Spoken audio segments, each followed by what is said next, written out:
Hello. Palagoon. What's up, bro? B, what's the crack? What's that crack? So, fourth session in. Let's not count Warhammer, yeah? Let's pretend that never happened. And let's just pretend that this is the first D&D campaign since that I've ran since Make This Epic, which was, does anyone remember when it ended roughly? It was like a year ago, wasn't it? Yeah, it was like a year ago. Jesus, yeah. It did end, Dave. I had an ending. It did have an ending, yeah. And yeah, and you know, it has been quite a while. Was that with Leah, no? Yeah, that's literally how long ago it was, Dave. Yeah. No, Villains of Essentia. I forgot about Villains of Essentia. Oh, yeah. When I ran Villains of Essentia, that was last year. That did 9 sessions. That didn't end, Dave. So you can mark that one off. No, not to the bedpost, lads. That's what I like to do. I like to start the campaign, get the players heavily invested, put loads of time into the nice look of it, and then just fucking abandon it. Take your mother out for a nice seafood dinner and then never call her back. That's my style. Like every ex True I've ever had. Grindian. Like every ex he's ever had. So we have a new player tonight, not usually with us. This is Carl. Me and Carl have bonded over a mutual love of Warhammer tabletop gaming. Carl plays Elder. Oh no! You say it with such disdain. Because he likes to win. Is he? And Carl plays Stormcast Eternals in Age of Sigmar. That's what it is. Yes, and they look smoking. Yeah. So anyone who's not in the Discord already or has been in the Discord and it has not been in use, I will be re-D&D in the Discord again, so if you guys want to chat to anything or whatever, you can put stuff in that Discord, and I'll be posting some Warhammer models in there too, if you want to see my extremely awkward painting skills. I'm actually building a Dakaja at the moment. But anyway, enough about that. We're not talking about Warhammer, we're talking about D&D. So, hate reigns in Harkoven. This campaign is set in the Forgotten Realms. 3 years before the events of Baldur's Gate is when the Sword Coast Adventure guys start. They're not going to be near Baldur's Gate. They're in a made-up town called Harkoven in the north, which lies just below the what's the name of the wood? What's it called again? The Lurkwood. That's the one. Just the Lurkwoods on the Savage frontier. So I will show you guys where it is on the screen, on the Yoki Bob. And we'll get it going. The High Moor. We're not the High Moor. Nothing like it. We're here. Here we are. Ooh, nice. That's Harkoven. Right here. Are we not near the beach? Not near the beach, Jenny. We are near the Evermoors. I love Jenny straight away. It's like, even in fancy world, are we not near the beach? What's up, Shanks? I can't reply. I can't roleplay in these conditions. No, Jenny, you're near some big smelly hills, a dirty smelly forest, some dirty smelly dwarves over in Mitchell Hall, and the Evermoors down south. That's what you're near, yeah. And some long horses down there as well. Some long horses on some long ass saddles. Long horses? Long saddle. This is where the journey begins, technically, but that's not where our story begins. Our story begins today, just on the road to Harkoven. Where's Harkova? Is that a little place here? Oh yeah, I can see it. Sorry. Yeah, right there, Dev. It just runs along that river there. I was Okay. just looking for the name. I was like, Sorry. All right. So, a few weeks back, you took a job to defend a merchant cart departing Waterdeep and heading for Harkoven. For some, this was your first job as an adventurer, and for others, it's not exactly your first rodeo on a long saddle. Sitting at the back of Corver Springtallow's sturdy trading cart, you embarked on a journey along the road from Waterdeep to the distant town of Harkoven. As over the course of several days, the sun begins its gentle descent, casting a warm golden hue over the landscape, you couldn't help but appreciate the tranquility of the open road. The cart's wooden wheels rolled smoothly over the well-worn path, their rhythmic creaking providing a soothing cadence to your journey. The scenery was a picturesque tapestry of rolling hills and lush emerald green meadows. Wildflowers swayed in the soft breeze, creating a kaleidoscope of colours that danced in the dappled sunlight. The occasional farmstead dotted the landscape, its red-tiled roofs and whitewashed walls standing out like beacons of a rustic charm. Along the way, friendly travellers and friendly merchants offered cheerful greetings as they passed by, sharing stories and the occasional piece of advice about the road ahead, one of which was the mention of the dangers of the eastern road to Harkoven. The long road itself, on which you have travelled most of the journey, was well maintained, and the journey felt more like a leisurely excursion than a grueling trek. However, in the last 2 days you had noticed a subtle change in the weather. The sky, once clear and azure, had become overcast and slightly ominous. Grey clouds had gathered on the horizon, threatening to release their pent-up moisture. A gentle drizzle had begun to fall, transforming the landscape into a glistening, dew-kissed wonderland. As you guided the cart through the rain-slicked path, you had pulled your cloak tighter around your shoulders, shielding yourselves from the elements. The rhythmic pattering of rain on the cart's canvas cover provided a soothing backdrop, but you couldn't help but feel a sense of ominous foreboding. Something had changed since taking the eastern road towards Harkoven. Something of an ill feeling settled in the pit of your stomach, and for the first time did you feel that your job as a cart guard or protector might become more than just a current title of your adventure. With every mile that brought you closer to Harkoven, the people on the road became less friendly. Farms alongside the road seemed abandoned, and strange goblin totems dedicated to Maglubiet, their fell goblin god, hung ominously from random trees. To make matters worse, the rain became heavier, turning the road from a well-worn path to a quagmire of muddy hell. Several times Corver had asked for your help in pushing the cart forward to escape the clawing mud. On the last night, this night, you sit around a campfire in a welcome break from the rain, eager to dry yourself off at the fire as your damp clothes cling to your body. You look up from the campfire and you look around at your companions. Who are you? And we will start with Jenny. Okay, so you would see Victoria sitting there. She has long dark hair, and she has quite you've noticed when you've been traveling with her, she has quite an erratic sense about her. Like, she's always kind of fidgeting in her pockets, or she always has pieces of paper, writing things down. She kind of just has this kind of, like, she's never quite still look about her. She's very intelligent, quite soft, and you notice that she keeps, she'll look at you and then she'll start writing. So that's something she would do. You'd be like, why is she looking at me? And she'd be looking at you for ages, and then she'd just start writing. She'd be kind of dressed like, I know I always mention my films, but do you know the Mummy?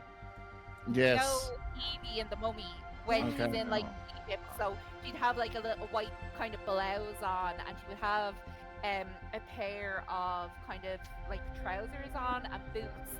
But you know she has money. Like, you know she's not used to traveling on the road as much as she's trying to kind of fit in. And she has loads of tinkery bits, and she just seems very fascinated with what everyone's doing with her paper and her pen, just writing everything down. So that would be her.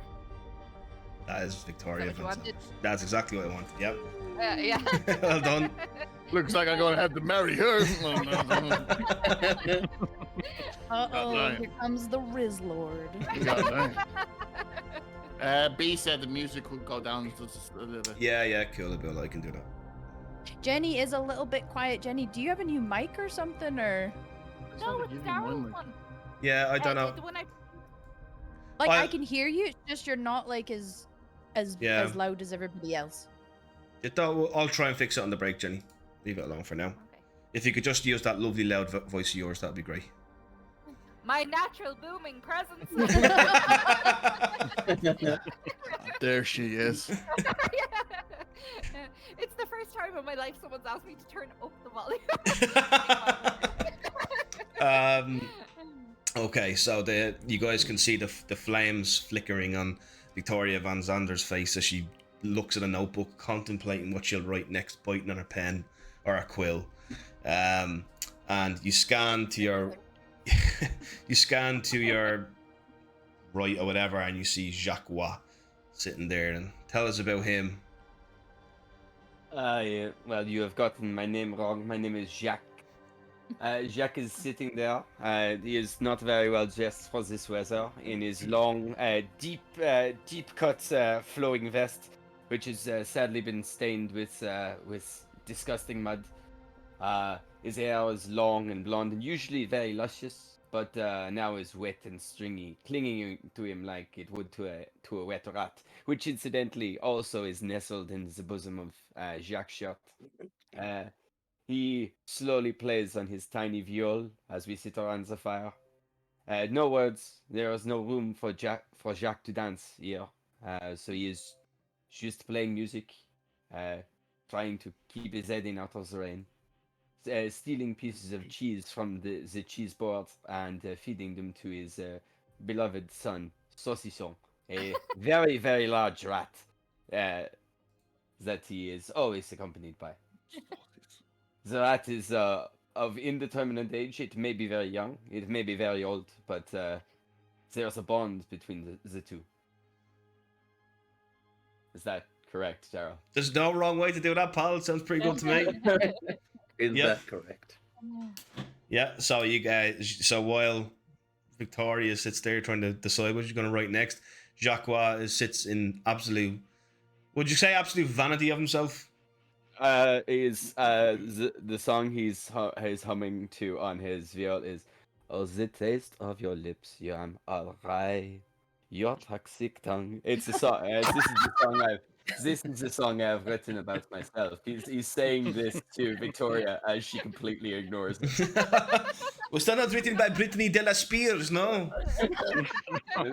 Shut up! I will kill you. All right, so Jacques the plagiarizer. And this next person is very difficult to ignore because the light from the flames dances, sparkling on her scales as she sits there. I'm assuming you'd go ahead, take it away, Penny. Hello, my name is Penny Horde. I am a 6'6" dragonborn, and I'm a copper dragonborn. So, like the DM said, the firelight is dancing all over my scales, and I look like a kaleidoscope of color. And I'm getting up, and it's been raining. Even though I love the rain, I'm a little bit wet and a little bit soggy. So she has actually gotten up and she's turned away from everybody. She has taken off her leather kind of jerkin off. And she has shaken herself like a dog, and she's wringing out her leather jerkin to put it back on. And the whole time she is kind of like bopping back and forth because she's really enjoying what Jacques is playing behind her. She loves a bard. So the fact that she's traveling with so many bards, she is delighted. She's absolutely delighted. Huge, big, strong, cool ass copper dragonborn. Hell yeah.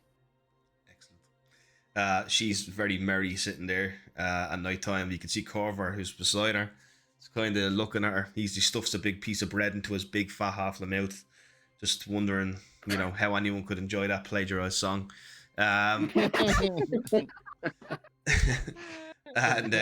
he looks to his left and he looks over and he sees a man who would like to describe himself there, Casper. Casper Northgard is sitting there anyway with his fine, lovely cotton tunics on, smiling around at the grand merry music that's going on around him. Doesn't seem a bit bothered by this rain, for he's fairly fucking used to it, boy. Standing out in the rain, smiling at everyone. As you see him there, warming his hands, clapping them together and having a little jig along to the music that's going.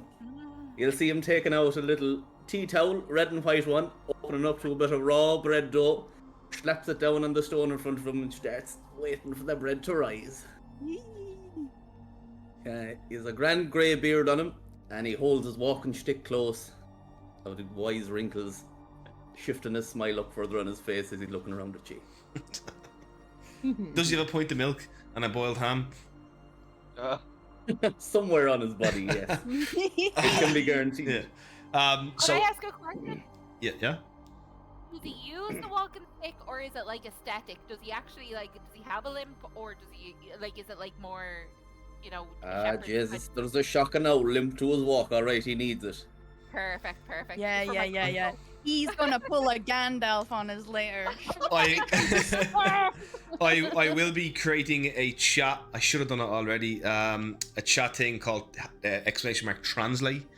So if every time you don't understand something Casper said, because it's a very thick Irish country accent, I imagine a lot of people won't understand it. If you don't put the type translate into the chat, Really? I think a lot of people would struggle. But yeah, trust me, I work with a lot of English people, man, and it's like even they can't even understand me sometimes. There would no one ever fucking understand what I'm saying now. Come on, man. Few creamy nose skins down in the field, sure, who wouldn't know? See what I mean? So if you don't understand, don't worry about it. We can translate, all right? I didn't understand that. I'm from the country and I didn't understand that. I did. And moving on to two of our more, I don't know how to describe this, ethereal members of the party. As Casper sits there loving, not being bothered at all of being out on this damp, wet night, you guys over and you see a rather interesting fellow who has a rather wild look in his eyes, yet a very tame mannerism about himself. If Dave, you'd like to describe Ravercas. Ravercas would never really say his full name. He would always just go by Cass, K-A-S. You would see him playing an instrument. He will be playing an organ, kind of. It's called a zikun, which you would be playing is like it's basically the best way to describe it is like a hand pump, bagpipes. But it's like a little pump. He kind of plays it, but it's like very dramatic music, like Exorcist kind of like vibes from it as he plays it slowly. It's the weirdest mashup ever. The first thing you'll recognize about Cass is you write down his whole face, and it beats like with his heartbeat is just the string of white light that is like veins go down his side of his face, and his pupil itself it's split as well, and half his hair is completely white while the rest of it's completely black. It kind of looks like, the best way to describe him, he's kind of like a George Clooney-ish kind of character, except for he has kind of like white veins on his face. Victoria changes seats. Well, he just looks on and just slowly plays this instrument. What is it called, that instrument? It's the Zikun. It's spelled Zikun. Z-U-L-K-O-O-N. Z-U-L. Oh, okay. I just want to see what it looks like on Google. So I have never heard of an instrument like that. Oh, I get it. It is a bit like a bagpipe, isn't it? I would suggest you Google is Zulkun. It's Z-U-L-Q-N. Zulkun. Okay, and then as the light seems to be attracted to Cass, on the other end of the spectrum, the light seems to want to avoid. As you see, you guys have obviously gotten to know each other over the last few days, but there is always something a little bit maybe off about this guy. As Carl, if you want to first tell us how to pronounce your name and then tell us about your character. So you see sitting, kneeling actually in front of the fire, quite restful pose, his hands on his knees, a bow staff laid in front of him. He's sitting with his eyes closed, and he has pale skin, almost greyish in tonality. with white ivory hair bound back in a braid. His clothing is dark in coloring, large black shirt. The only color is like a deep red sash that hangs about his waist. He's pointed ears betray his elven lineage. His eyes are deep grey to nearly black when you look into them. Sometimes it's difficult to hold his gaze for a long time. He's been very quiet recently, given the good weather. But when the weather changed, you find that he is a bit more conversational and smiling. At one point, when he hears Cass playing on the Zulkun, ma, that is a pretty tune that you're playing over there. You mind picking up the volume on that? Cass just looks like acknowledgement of first time really getting to speak to him, and just nods and just slowly starts playing this dramatic sinister music, and he's just like the exorcism, like just continues to play. Shocked that it's the first time anyone's actually ever asked him to play it louder, hence the reason he always plays it low. If it's all right, maybe we might just tone down the music a little bit, says Corver, as he kind of seems to be what would you call it? Unsettled by the creepy music that you play, Ravercas. And he does kind of seem to always, you notice he always seems to be on the other side of the campfire of Larnaeth. Is that how you pronounce it, Larnaeth? Sorry, yeah. During the trip, he would have told you, after you have all stumbled over mispronouncing his name numerous times, so he said, "It's all right. You can just call him a gasp." It seems to be the general reaction from folk in these lands. They all seem to gasp when I stand in front of them, so I've gotten used to it. Well, you ain't like no elf I've ever met, Mr. Gasp. What if I just changed your name to like Larry? I could shorten it to Larry. That would be easier for me, no? Than Gasp. Well, if you're alright with me referring to you as just Jay. I mean, Jay is a pretty cool name, no? Hey, look at me, I am Jay. Huh? Look at me. Look at me, Victoria, look at me. I do like the idea of calling him Larry. It would make him a lot more approachable when I need someone to pull the cart out of the muck, if you know what I mean. So, I've done my fair share of handling, mind you, good sir. Maybe you might want to put the fork down if you can do a little bit of exercise. Excuse me, I am tacking on dramatic amounts of mass for when I decide to build some muscle later on. It's a flawless logic. What has you on edge? It's an enjoyable evening we're having. Look at those dark clouds rolling in. Yeah, You mean those dark rain clouds are gonna piss down the fucking Shanties rain on us? well, some of us could do with a bath. Certainly Myself, could. of course. If you're wondering what has me on edge, I've heard some disturbing rumours about this trek to Harkoven, and it's why I've paid so handsomely for you lot and your protective services. See, I've scraped the barrel a little bit, but not by much. Tell you what, I have already stopped playing, but we've been travelling on the road for a couple of weeks now. Why don't we all get to know each other a little bit? Corver Springtallow, as you know. I've been trekking these highways for many a year, just like my good daddy. And, never really... The last time I was in Harkoven was about 5 months ago. Maybe even a bit longer than that. But, the stretch of road, I hope you know what to fight, because I reckon we'll eventually come across a bit of trouble. Well, let me ask you. I've been dying to know the entire time we were on this way. Mr. Cass, what's this then? Is that like a scar? it's a very personal question to be asking. Oh, no offence intended. Just trying to strike a bit of conversation on this very unsettling night. How about we do something different?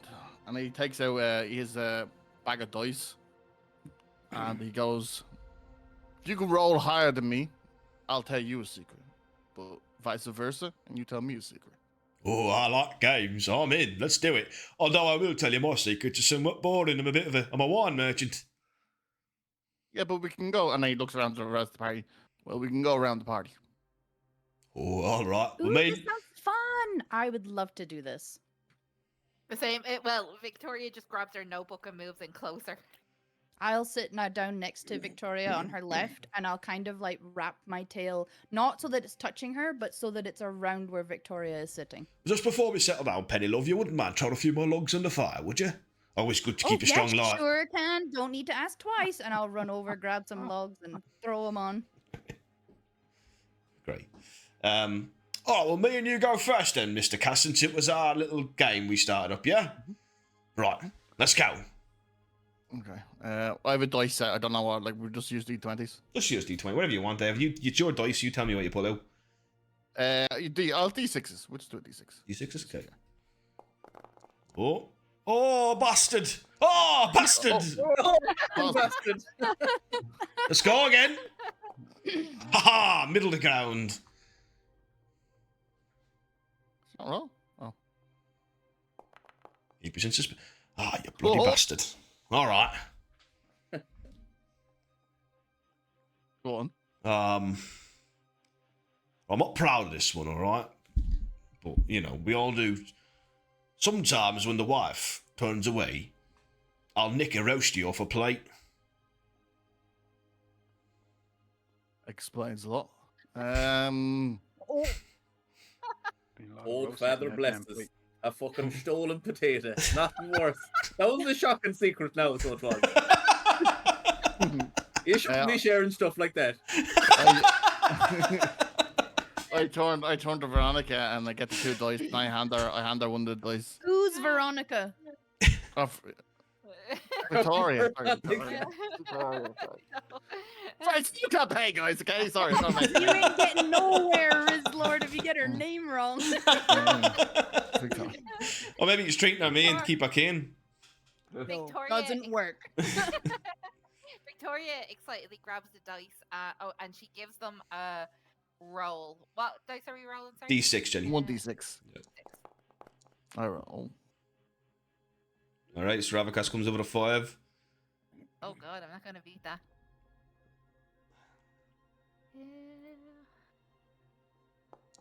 Sorry, forget this. 4. Oh, nice dice. 4. Yeah, thank you. So Victoria's like, and she kind of fiddles with her glasses. I'm trying to think of a really good one now. That it go well on my story. But I don't know. I don't know if you know this about me, but this is the first time I've ever done something like this. This is my first adventure. Oh. And she says it like excitedly waiting.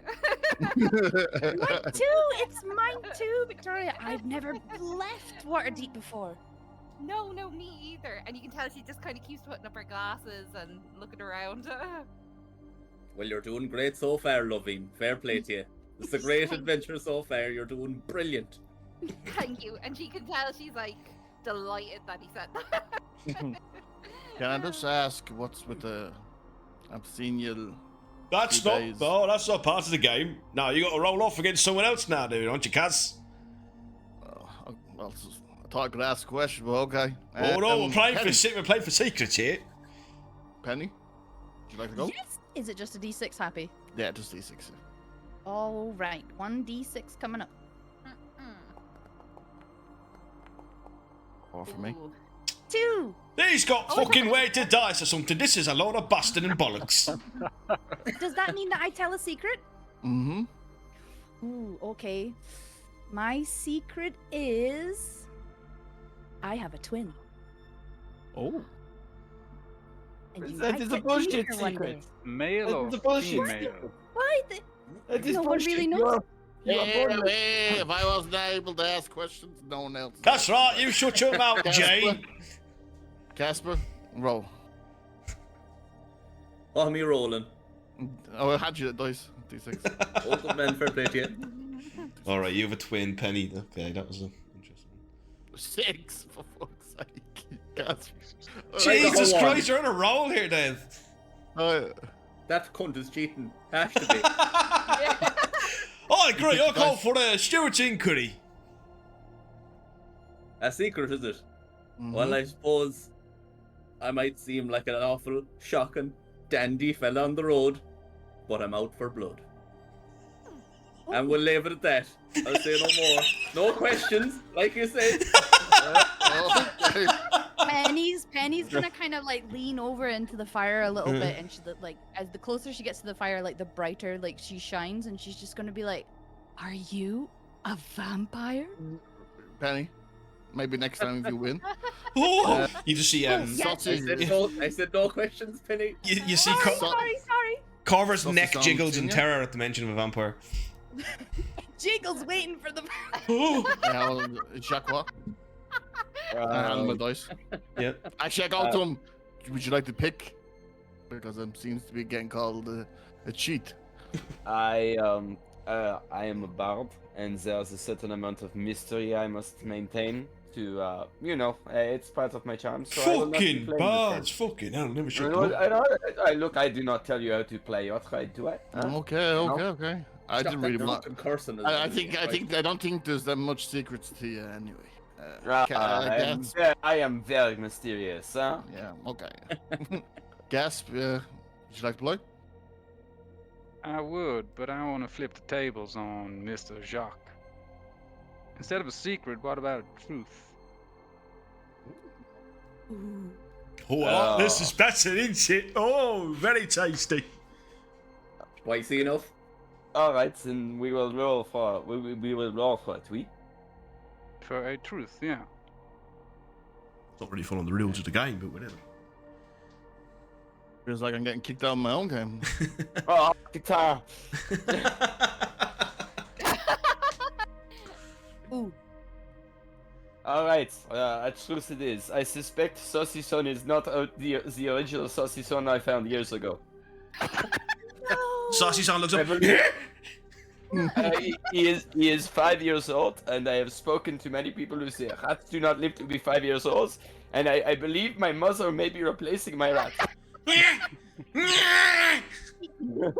I know, I love you, but why would you lie to me?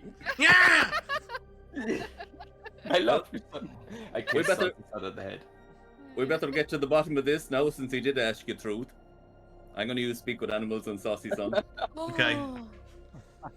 Well, little rat fella, How do you do, how long sir? have you known this lad here? Please rephrase the question, for I did not understand you. Fuck a rat. Father blesses. That's the coolest fucking rat I've ever heard in my life. Please, sir, if you're going to swear, hide it a little bit better. Your ignorance is appalling. Excuse me, saucy fella. How long have you been living with this blonde man? Well, he just said it, did he not? 5 years. As if an exquisite being like me could ever be replaced by another inferior creature like a rat. I am so much more. I am majestic. I am everything I'm supposed to be. I am Saucy Song. What is he saying? Father blesses. Is You he have the telling... finest rat in the kingdom there, begging me pardon. You are excused, druid. I'll give him some of the bread I've been cooking on this rock. That conversation looked like this between the two of you, right? That's exactly what that looked like. It's a lot of squeaking. You know what that reminded me of? You kind of like reminded me of that weird cow that you find in Baldur's Gate that starts to go, moo. Yeah. Like, Oh, yes. Squeak, squeak. No, it reminds me of Your Majesty. Yeah, a little bit as well. So I just take the dice and pick it up and put it back in the pocket. So what does Casper tell everyone? He told them that it's the most majestic rat ever or something, was that what you said? He's a fine gentleman of a rat, and he speaks the truth. He's been with him for the past 5 years. I just look at Sussy So with a puzzled look on my face. But that's Jacques' normal expression. So. Alright, cool. Well, that was a bit interesting. I didn't know people could go and speak to animals like that. That's fucking crazy. I suppose that would have been a better secret to share with you. Suppose it would Yeah, have, your but first one wasn't really a secret. It was more of a desire, it seemed.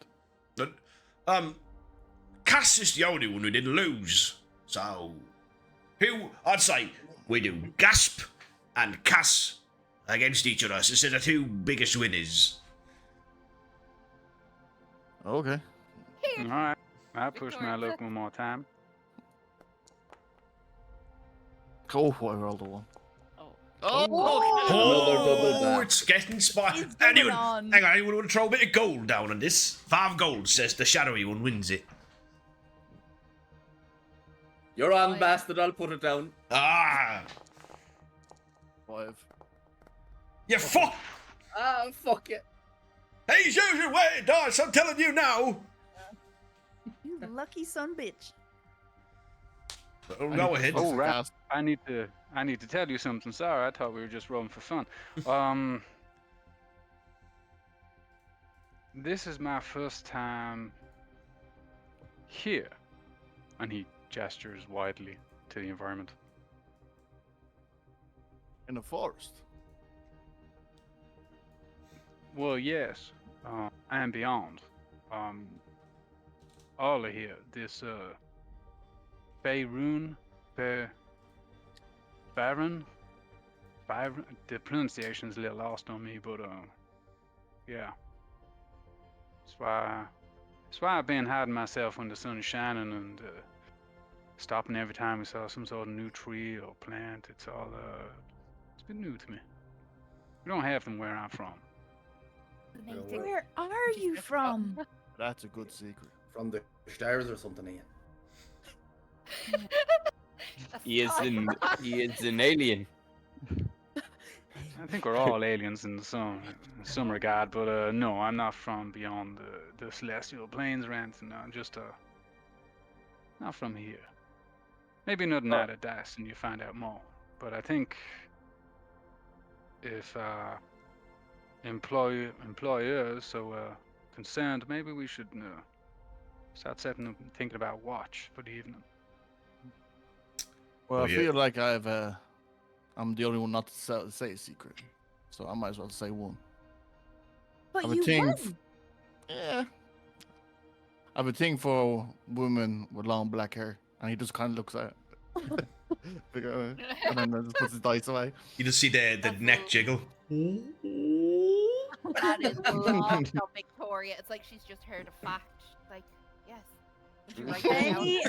Penny will like glare at you a little bit, like she's still super cheery, but she's gonna glare at you, and she's just gonna kind of like glance over at Victoria and then glare at you, and she'll just give you a really big smile, like, knowing smile. I'm gonna lean into Victoria. I got some hair down my bag if you need it later on. It's ivory white. You got some hair in your bag? Where'd you get it? Why do you have hair in your bag? Hair dye. And it was a private conversation. God, people listening in on it. You can't whisper in peeps these days. Wait, so your hair is not naturally that color. No, it is just white. Well, I wanted to zhuzh it white. up a little bit. Oh, Ivory white. so it is. No, I understand this. I myself also have the highlights. But I use P. I thought it was more That baby explains so much. You use P? Beautiful and natural. What, like No, PP? If you leave it long enough, it ferments into a kind of acid, and you can use it to. You wash your hair afterwards, so your hair does not smell like piss. Obviously. I'm bloody fucking You breathtaking. you must suffer for fashion. This is the thing. Do you think what I am wearing is practical for this weather? No. No, I it's really not. don't. I'm a bit worried you're going to get pneumonia. But do I look good? No. You're gonna leave a beautiful corpse. That's for damn sure. He's got us there, lads. He looks bloody fabulous. And that is the main tenement of Les Danseurs Mortels. Leave a beautiful corpse. Wait, what's the Dance Immortal? It is a society I formed on my home island of Ile de la Mort, of which I am the the chairman, the treasurer. I am the main recruiter. It is me and a handful of other people, but it is mostly me. But there are other people, you know, just all these roles on your own, are you? There's like 3 or 4. Most of them are my groupies. What's a groupie? Can I ask- A groupie is like someone who comes to see you perform and has sex with you. Can I ask a question The about thunder, that? bless me. Are 2 of the members I just write down groupie. are 2 of the members Sussy Son and your mother? No, I would not.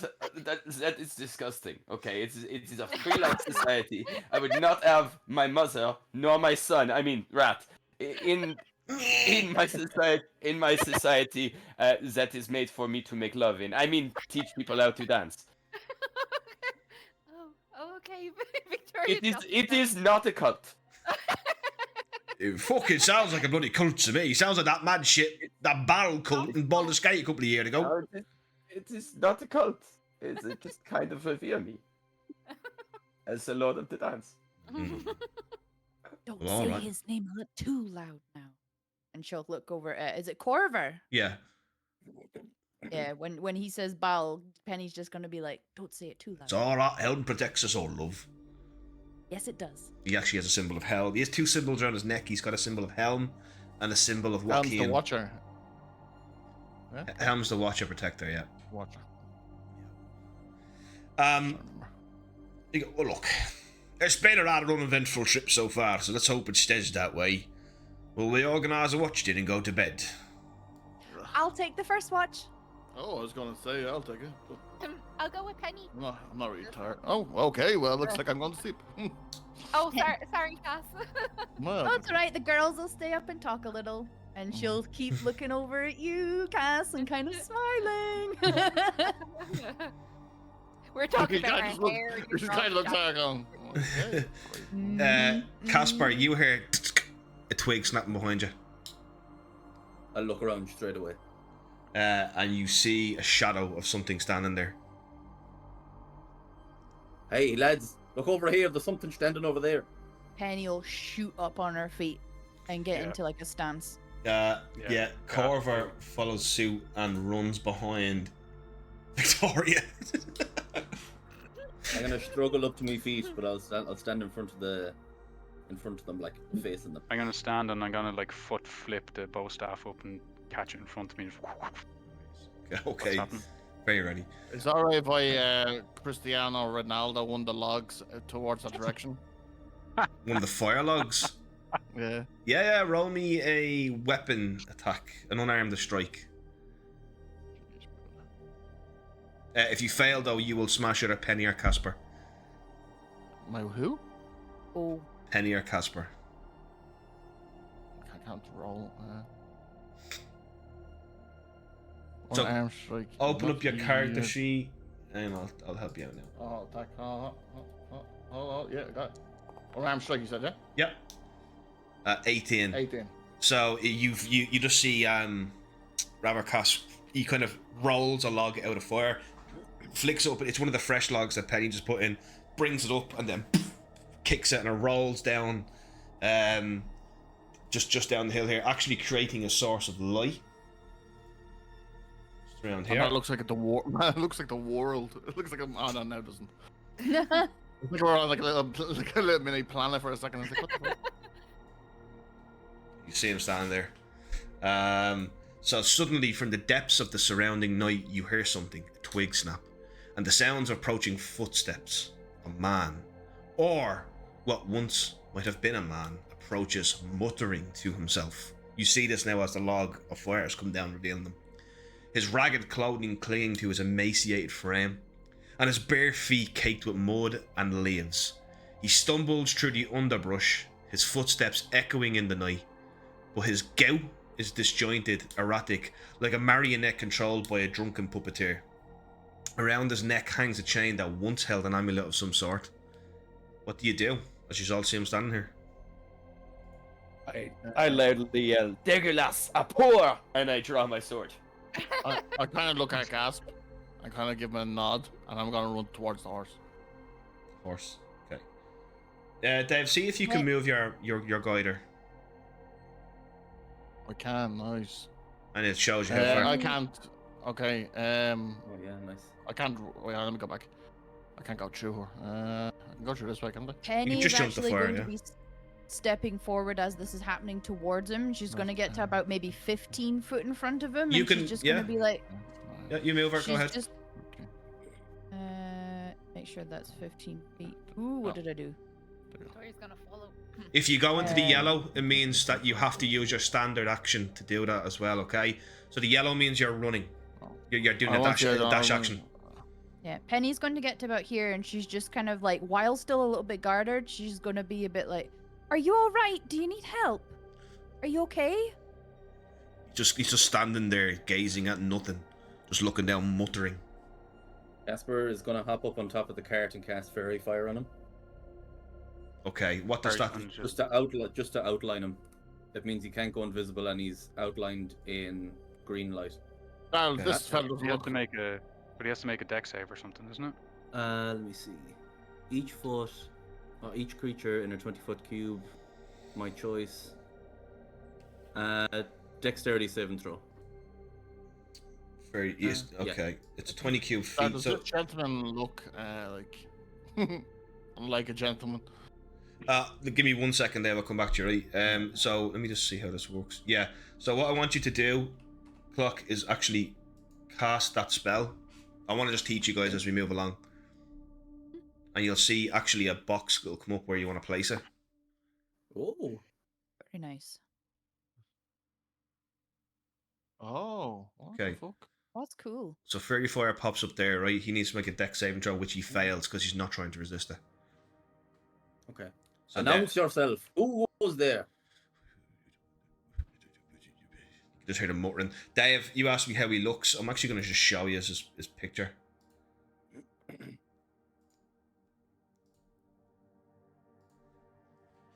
There he is. Oh, shame. Oh, okay. Man, for some reason I thought you said there was like something hanging off him or something. An amulet was hanging from him. Just like a chain around No, I his neck. thought. No, but I thought you meant like I thought all I heard is hanging. I thought he was like his arm was hanging. I just wanted to double check. No, I thought zombie. Yeah, that's literally why I was like, oh, this goes to zombie. I was like, well, he's Benny going there. And Daryl, Victoria is going to try and listen to what he said. Does it sound like English? Your perception is 14. You have to roll me a perception check. Right. Penny's gonna creep a little bit forward, like 5 foot more forward, just to where the edge of the fairy fire is, and be like, "Hello, are you all right? Are you hurt? Do you need help?"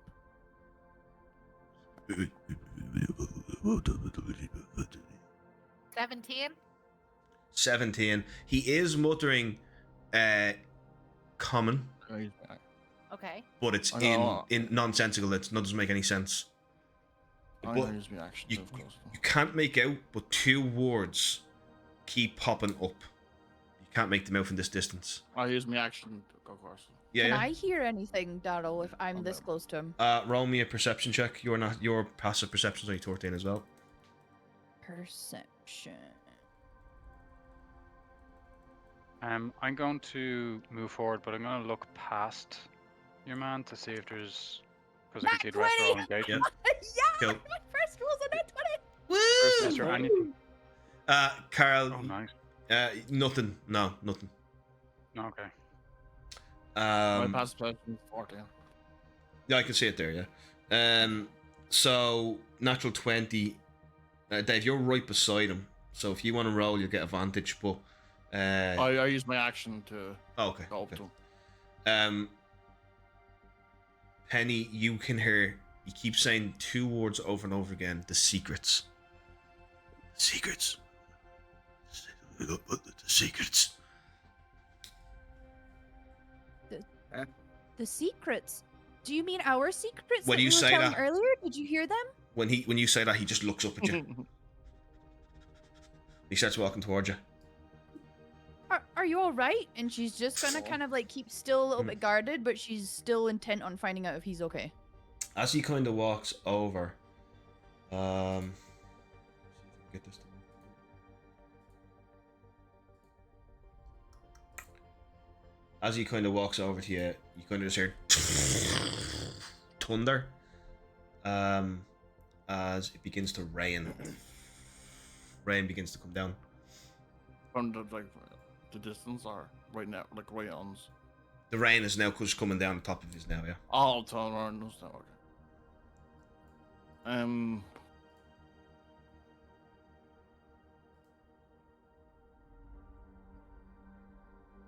Oakfather, bless us.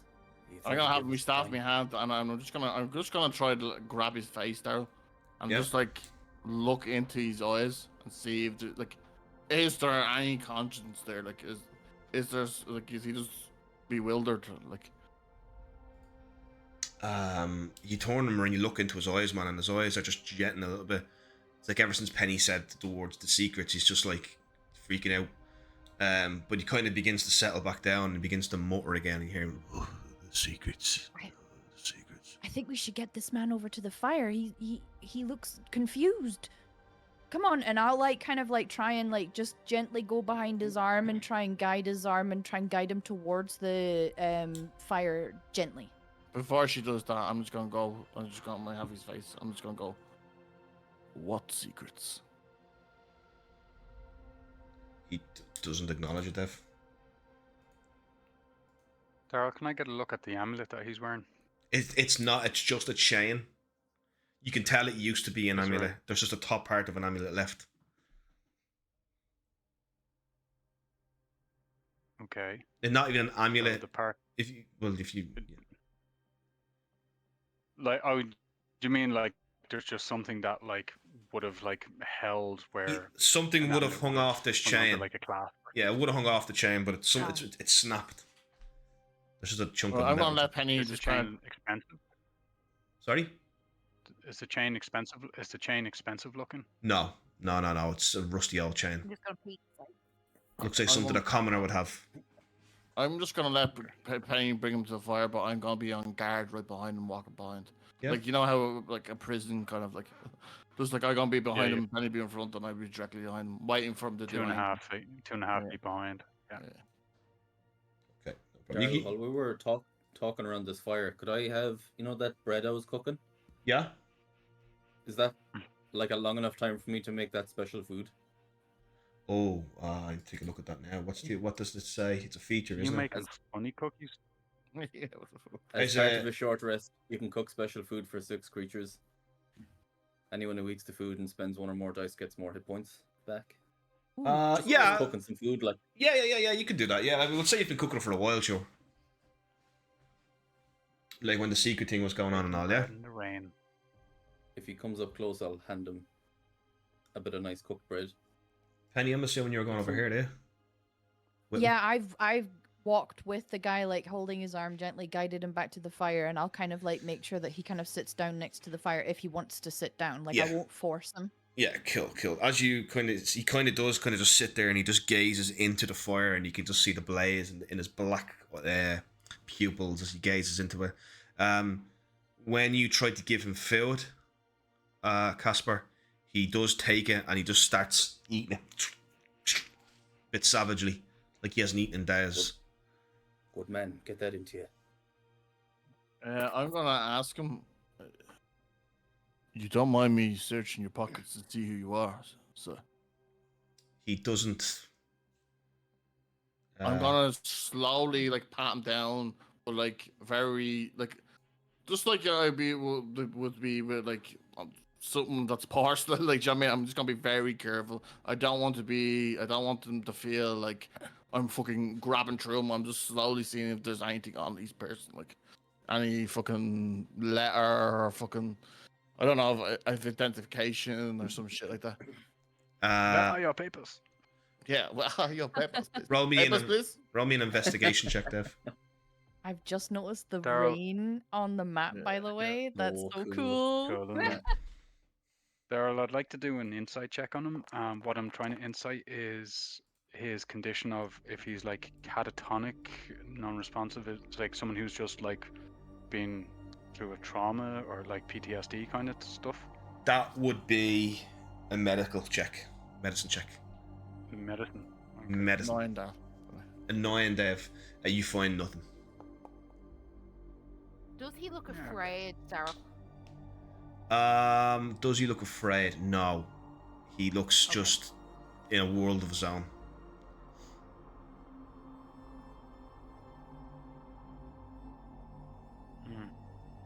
Penny will kind of look round to everyone and just repeat that he kept saying the secrets over and over again when he was standing there.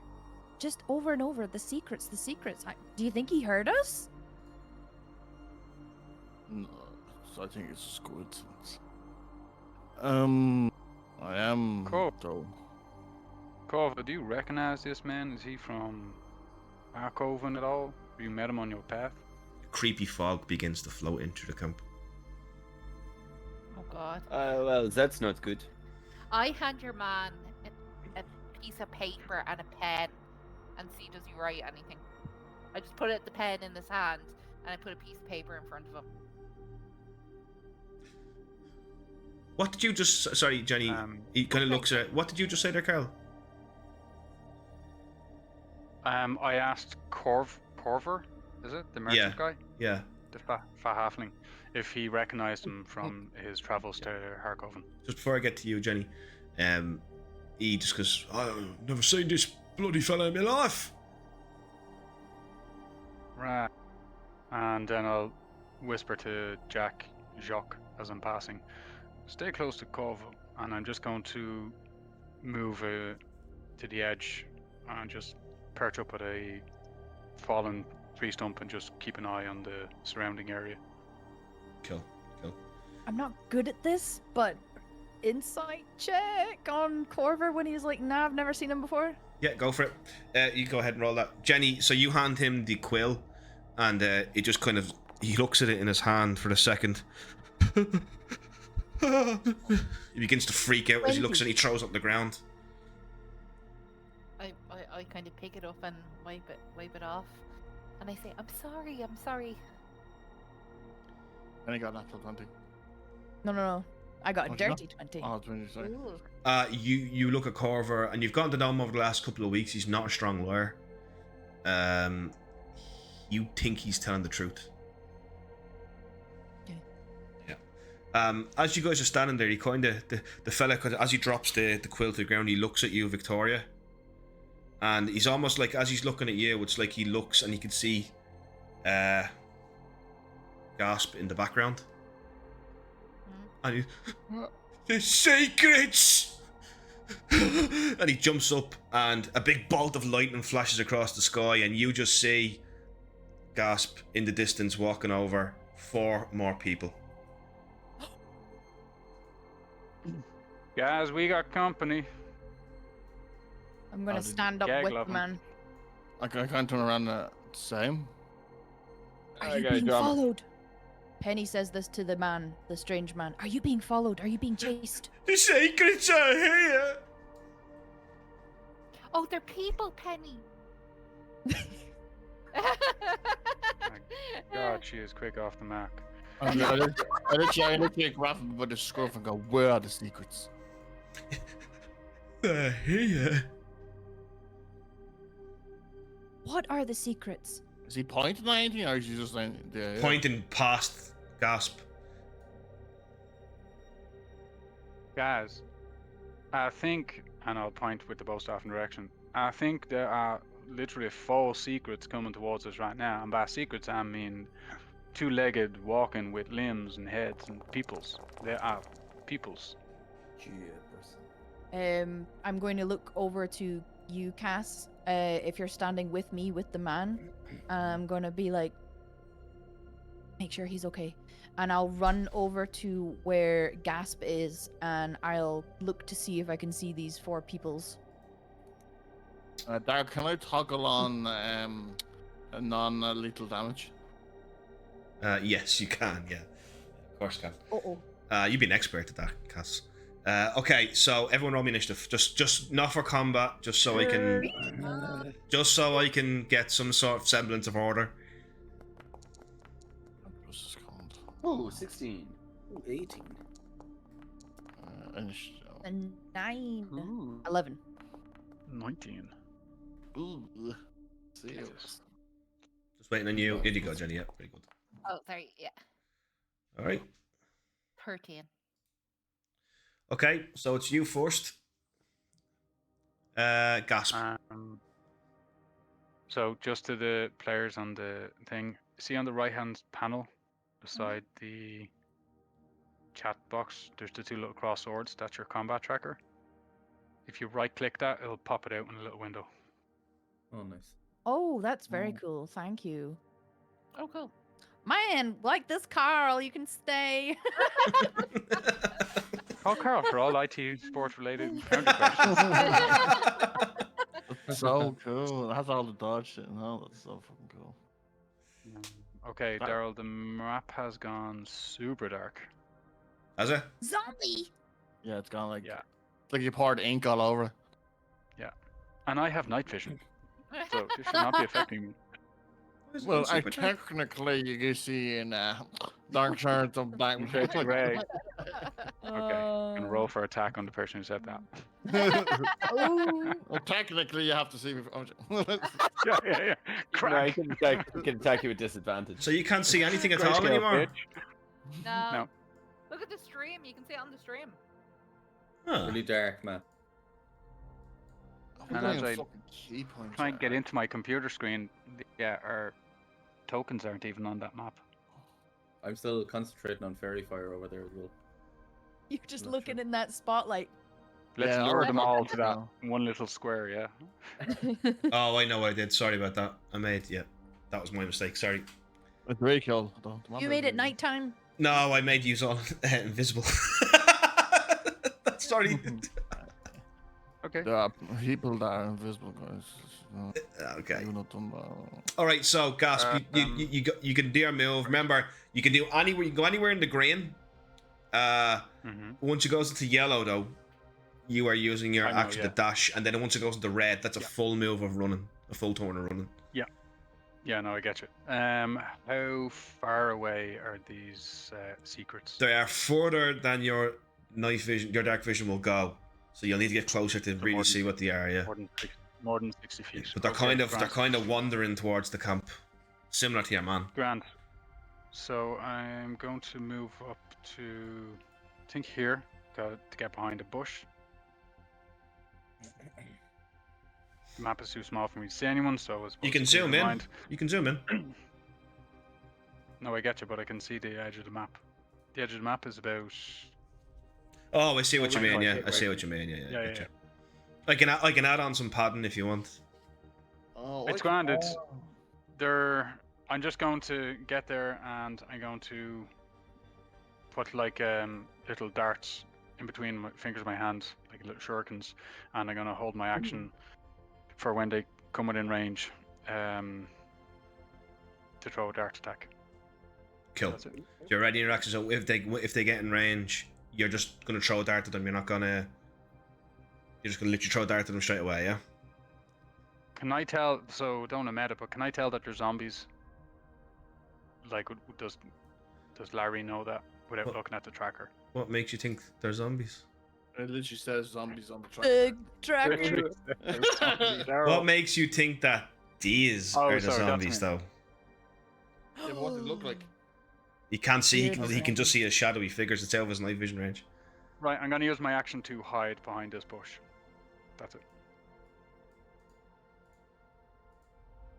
Okay. Cool.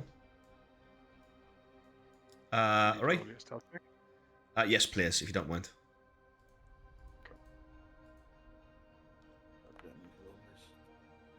Oh, Close to 20.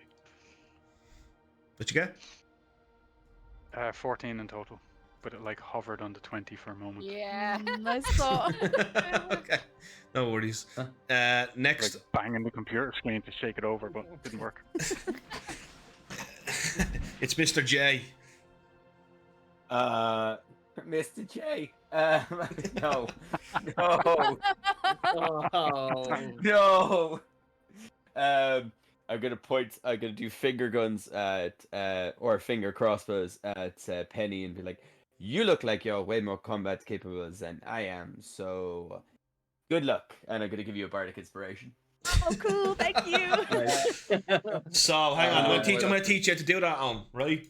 So if you right click on you should be able to do that. if you target her, right? This is a feature, right?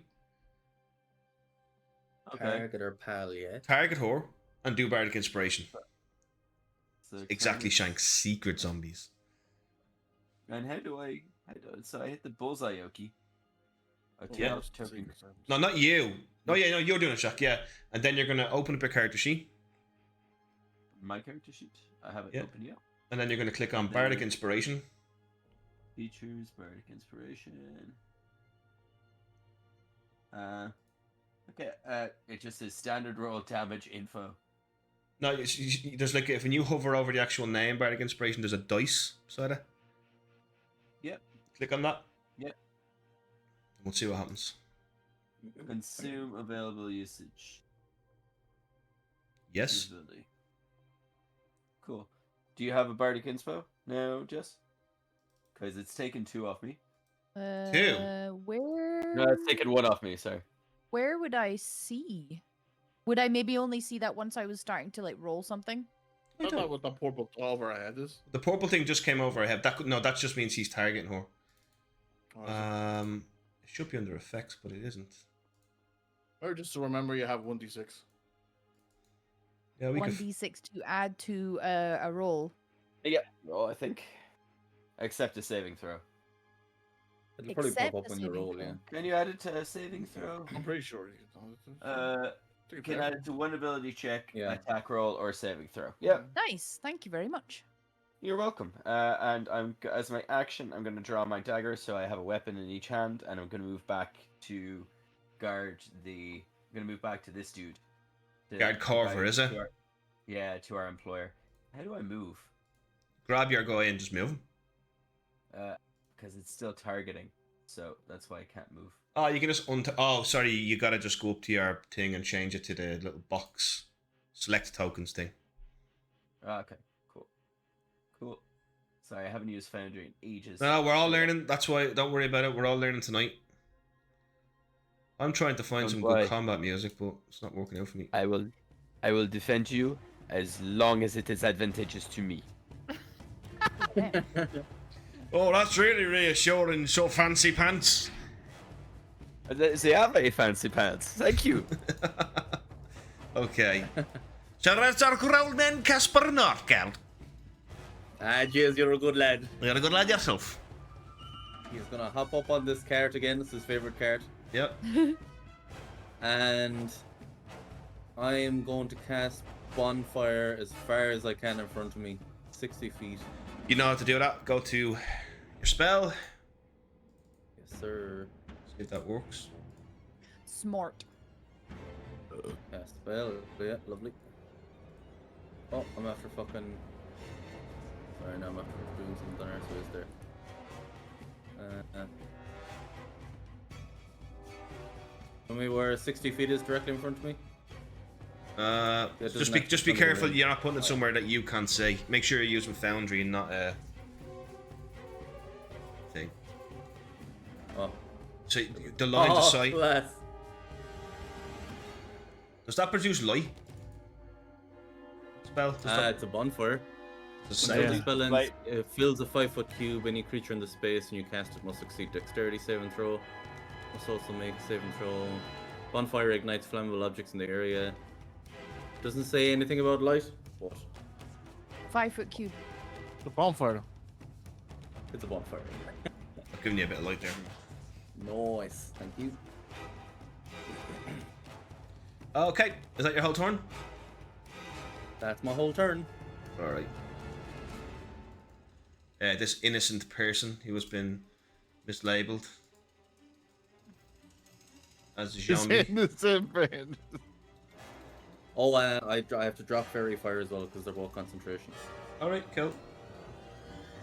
I have to get rid of that. If you go to templates, if you click on the templates button, you can turn it off. I don't think a bonfire does actually emit light though. I'll just give it a bit light. That doesn't make any sense. Yeah, I read the yoke. Okay. Strength and honor. What do you say? Strength and honor. I missed it there. Strength and honor. Yeah. You see it coming out of the shadows. It's a very strange looking thing. But the smell hits you, Gasp, as you realise this is indeed shocker surprise! A zombie! As it begins walking along the ground, it drags its left foot. It hasn't seemed to notice you yet, though. We can all see that it's only 35 feet away from us. Yeah, if you can see it on the screen now, you can see it. As long I can see that it's a zombie. Yeah. Yeah, so if you guys can all see it. It is in fact a zombie, unless you choose not to. And maybe you're not a particularly perceptive person. Corver just goes, bloody hell! What the fucking hell is that? He goes further behind you, Jacques. Go on, fancy pants, do what I paid you for, and he pushes you. Hey, don't push. My clothes are worth more than you.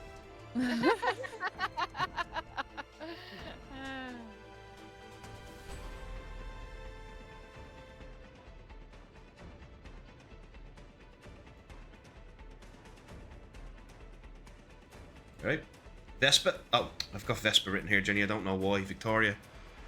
Okay. I'm just going to be like, oh my god, is that what I think it is? And she's gonna like squint and look at the zombie.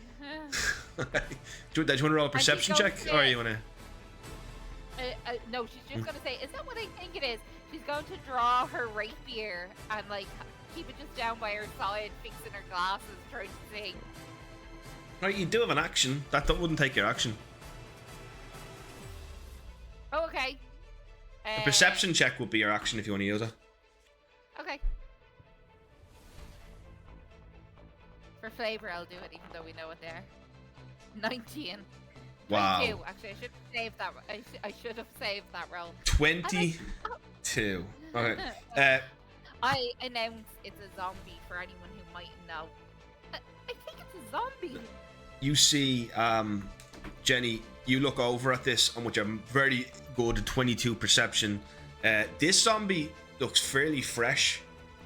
It does seem to have some kind of damp, like it's got this kind of green moss on it that you don't really know. But what shocks you is that this looks like some of the. This is very. They're dressed. It's dressed very similar to some of the farm folk you've seen along the road. And hanging from its neck is a half-broken chain, half-broken amulet on a rope of Lathander, the god Lathander, yeah, which you recognize, and anyone would recognize the symbol of Lathander. He says, my god, it looks like undead farm folk. That's what she says as she pushes her glasses up. Patrick, is that you? Oh, jeez! What do you do now? Running the guts out of me. Penny, it's your turn. Okay. So Victoria announces that these are zombies. Yes. Undead farm folks, what she said. Yeah. Undead farm folk. Okay. Penny is going to like take a step forward to where Victoria is, and she's just going to wrap her hand, like her arm around Victoria, and just be like, please stay back and stay safe. And I'll look around to everyone else and be like, you as well. And I will kind of just start to jog towards where Gasp is, still looking out, because I don't think with my perception's not the best. I don't think that I would quite see them. You So can she's see just the going one. to- You can see this one here. Jess cannot. You should be able to, Jess. Yeah, I Oh, you can. just because it's No. dark. It's very dark. Yeah. So she's gonna use the rest of her movement to get to about here, and she's gonna stand up on top of this log, and she's just going to look out. She's gonna look out and look at the zombie, and then she's gonna look out to see where Gasp is, and if she can see anything else. Okay, cool. That will be a perception check. So do you want to use your action for that? Yep, that's for it. fine. Yep. One thing you do notice is this zombie looks at you. 16 on perception. 16. You see kind of Gasp hiding behind the bushes. You do see him, and in front of him you see a bonfire is just there that Casper has summoned. You can't see much beyond that though. You do notice though there's another zombie over to the right of that one, which you can see. Okay. Right here. Do you see it over here? See it? Yes, I can. Yeah, if I just... Yeah, there you go. Yep. Okay. And she'll just turn her head slightly and just be like, there's more than one. And she'll turn around and all of a sudden, her scales turn black. Ooh. And bonus action rage. Do it like in Baldur's Gate. Oh! I'm about to rip and tear! And she like pulls out her morning star from her side and her scales all just turn black. She now looks like a black dragonborn and she is ready to go on her next action. That's my turn. Amazing, Jeff. Has Victoria ever seen that Penny? No, this is the first time anyone has seen this. Okay, cool. So Penny just turns into this. From Victoria, she's like, Do we hear a gasp from Gasp?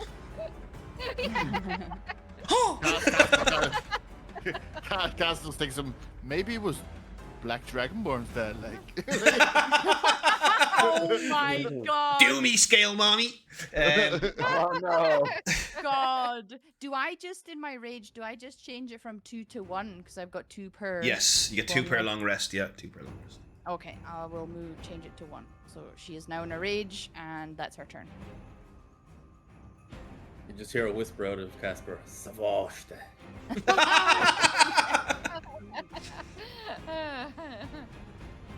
I'm gonna quickly run to the bathroom. Yeah, no problem.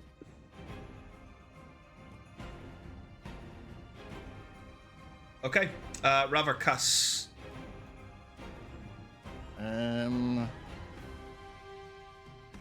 Can't believe I'm gonna do this, but I just go, give me Lyra, and I'm gonna attack this old man in front of me. Okay. You're gonna what? Yeah, no, that's Attack okay. the old man. Obviously I toggled on stun. Yeah, Dave, don't worry, you don't need to toggle that Non-lethal on and damage. off. You can just tell me if you're gonna knock him out. Yeah, go target him. Non-lethal damage. Do an unarmed attack or whatever it is you're gonna do. Lay gasp. Quarterstaff first. Oh, name with the core stuff. You cannot do one. Obviously, guys, you know you can't do. Natural fucking natural wood. You know what that Uh-oh. means, Dave, don't you? Roll another attack. Fuck. What do you want me to roll Oh, damage? Carl, you're not familiar with how we do natural ones. Natural ones are generally what you don't want to happen. This will be Cass killing him. So he has to make You want me to another. do damage? I want you to do another lethal attack on him. Just roll it. You don't roll the damage. Just roll an attack again. Oh, just roll attack. Okay. Yeah, and then we'll do the damage. Okay. Ooh, 15. Did you target him? Did I? You probably didn't. Don't I worry think about so. it. It's okay if you didn't. Yeah, you hit him. Okay, I just want to make sure I do this right then. And then damage. Yeah, I think once you have him targeted him for the attack, don't worry about it, Dave. We'll get it going again. Maybe So I why can. can I not do 1d8 from two hand? No. Okay. Let me have a look. 1d6. Why you want to do 1d8? Let's have a look. Yeah. Dun, Oh, dun, there's like a dun. versatile button on it. Who's that? Oh, good man. Yeah, good man. Thank Yeah, you. oh, that's fucking great. Love that. Thank you. 10 damage. You just see Cass going, well, does he stay out before he does it? You know what he's I intended. did. I literally said, I apologize, Lyra. Lyra, and you just see him going, and he literally fucking smashes this fella across the skull. He falls to the ground, blood pumping out of his nose, ears, and eyes as he dies. Is this our wee Again. stranger? He twitches, yeah. He twitches on the ground and then dies.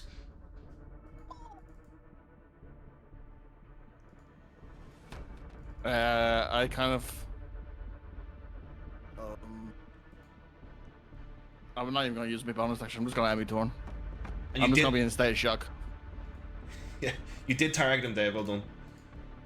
Yeah, I didn't want to kill him, but I did a Jess. I rolled a natural one. Yeah. I did. I rolled a natural one. He did roll natural one. His first roll of the campaign. Jess's first roll of the campaign, natural 20. Dave's first roll of the campaign. So Dave's the natural one master. Any game you can roll bad in, Dave figures out a way to do it. He's here, Carl. He's like the column Watching. of D&D. best way to put it. I am the Botch King. Okay. Fuck, I don't want to kill the cunt. Can't believe you've done this. She says in her calm, angry voice. Gasp, it's your turn. Are you muted, Carl? Is that possible? I am, you're right. I'm going to burst from the bushes in a blur of shadows and leaves and shouting. Fuck, where's that accent again? Mighty Creed. kind of you. Mighty fine, isn't it? Nice old robe we walk here. Alright. Alright. Die, abominations! Yeah, there we Die go. for the queen! And I'll do a cartwheel flip, come down, two-handed strike with the bow staff Yep. against the target guy first. Yeah, target him and then the other thing, yeah. Uh-oh. Okay. That's a hit. Oh, 9 hits. 9 hits, yeah. Let's go. Nice. Get it. So you know what you just do? You know when you're under damage, you right click it and just go to apply damage. On the chat. Oh, gotcha. Yeah. Oh, did you do that to yourself? You did it to yourself. You target yourself. Fuck. Hang on, I'll just fucking... Yeah, I'll get back to you. Yeah. I'll do it to him. Yeah. Okay. Here we go, I did it up there. Alright, so you basically come in and you bash him with your staff, and it comes down, you just see, you knock several of his rotten yellow teeth out, and his tongue slightly cuts in half a little bit, as you see stale corpse blood drips down the side of his chin, and he's... as he reaches a hand forward. And I'm going to flip the staff and go with a heel palm uppercut unarmed strike. Okay, cool.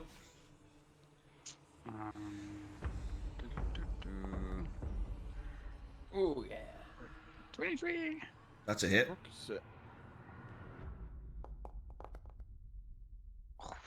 Nice. You finish the cutting off of the tongue by coming up. Why am I targeting myself? Did you? Yeah, no, you did target the. Why am I targeting myself in that one? That's weird. Did you I hurt had us? him targeted. Yeah, I don't know what's No, going on why? there. Don't worry about it. I'll apply the damage. Here we go. Maybe I have to apply the damage. Maybe that's what it is. Yeah. So you come up and you shatter what's left of his teeth against the roof of his mouth, and the tongue drops to the ground, and the tongue begins like a snail going on top of your foot as it begins trying to crawl its way up your leg. As it finally just atrophies and falls to the floor, flat. Drop to your rotten. Yeah, it's completely disconnecting the zombie. It begins to stop being reanimated. Anything else, Gasp? No, that was my movement action, bonus action. No, he's just in a fervor. To the rest of his, he looks like super intent as he turns to face this next one, like a grimace of anger across his face. And that's my turn. Would you say smoldering? I don't want to put words in your mouth, but I mean, Carol, is he handsome? Yeah, so basically, Carl, every time I bring an NPC and like you know, like if he's like a noble or if he's like a merchant or something like that, Jenny's always like, or Jess, Daryl, is he good looking? how hot? Yeah, how hot. Important questions out We first. need to know The important stuff, Daryl. Go for on. science. Like B says, do we want to lick him? So as he jumps in the air, Larnet's robe opens, and you just see like these like plum gutter abs like running down his body. So, yeah, maybe- Muscular thighs. Victoria takes the glasses off to wipe the steam off. Yeah. Casper. Oh, Father blesses that fella's fucking shredded, boy. I think I was next. Yeah, he's Oh, next. sorry, Jacques, you are. Jacques. I accidentally skipped you. My bad. Sorry about that. Okay. Sorry, is, Jacques. You must be really annoyed now. We're all talking about how handsome Gasp is, and you're getting skipped. You forgot about me, guys. Oh no, it is fine. I'm aware of it outside of the game. I'm like Deadpool. I break the fourth wall.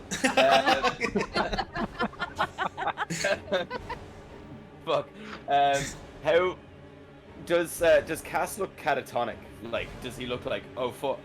Has he gone into shock, or does he look like he's just?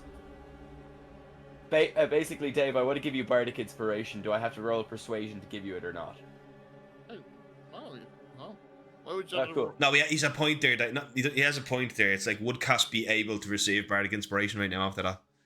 Oh, probably. Yeah, I would. Yeah. I'm a bit in like shocky, mucky, wacky won't. Okay, so I'm gonna try and roll a persuasion check on you. No, you can choose to just accept it if you want, Dave. I'm just saying for flavor. Yeah, no, for flavor. It won't be that hard to knock my persuasion.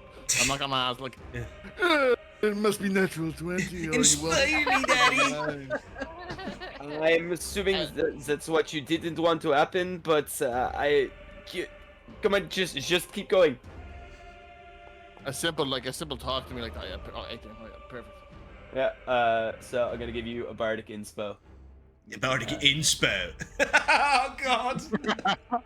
Yeah, it's like a vodka cran or a high now. There, and you have a bardic inspiration as well. It's in the chat there, Dave, if you ever need to read it, right? Is that it for you, Jacques, or anything else you want to do? Nothing else I can do. You can move. No, I'm gonna stay where I am. I'm gonna protect this guy. Okay. Killed him. I'm not gonna move. Now it's our favourite culty, Casper. Good man. I'm going to bonfire the shite out of this lad. Okay. That wasn't Casper, that was me. Stop laughing. Same thing. Uh-oh. Yeah, you got I'm him. to target him. Yeah, you did the right thing. Don't worry. I can still reach him. You basically. Oh, it's a deck save. You need to deck save, yeah. It's a deck save. I'm just gonna get rid of the all one, right? Yeah, I don't know. I don't actually. Do you know? Funny enough, I don't even know if I know how to, without clearing all of the templates. You can clear them all and I can just cast it again. No, because I don't want to keep having to clear all the templates in case there's multiple ones. Let's just. Oh, I know what to do. I can just toggle it off. There we go. It's gone now, isn't it? Yeah. The lights now. Here we go. Done and dusted. Okay, so this zombie is on a deck saving throw, right? Alleged zombie. Alright. He is, yeah. It's a DC 14. DC 14. I don't see him passing this pole.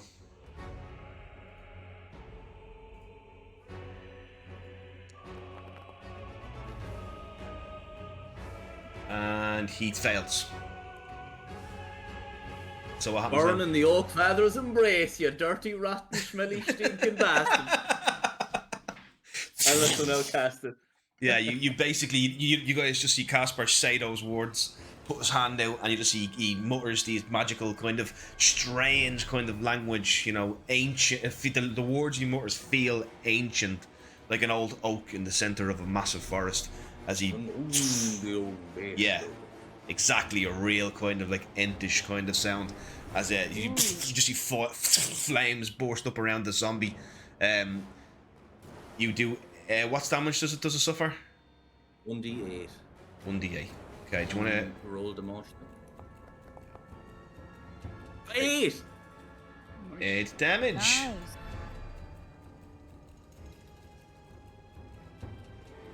Secondary 8.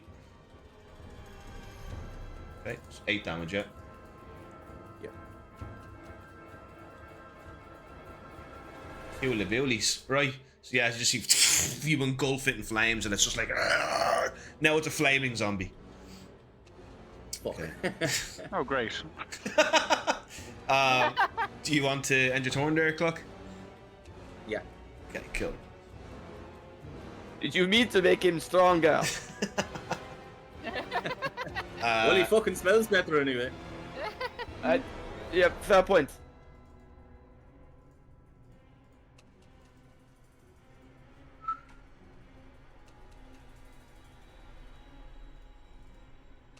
All right, here we go. So this thing tries to attack you. Gasp as it reaches out. Okay. Attack.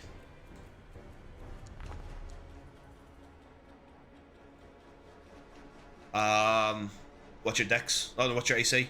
Actually, I can see it here. It misses. 16. Yeah, no, it misses. As it just basically tries to grab onto you with its long kind of undead nails that have. I don't know why your nails keep growing after you die.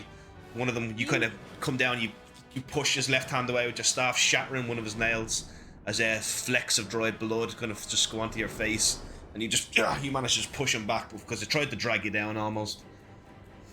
It is now Carver's like, oh bloody hell, I'm not hiding here, and Carver runs into this tent here and hides. What a little bitch. Set on fire. Set up for it. Jesus. And now the zombie walks out of the flames. Is it on fire, Clock? No, he can walk out of the bonfire. Okay, he walks Anything out that of it. isn't worn or being carried sets fire, but he doesn't. He's getting scalded while he's in it, and that's it. He walks on. He actually. Oh, actually, do you know what? No, he totally would begin attacking the horse. Oh no. Clip clop. No, not clip clop.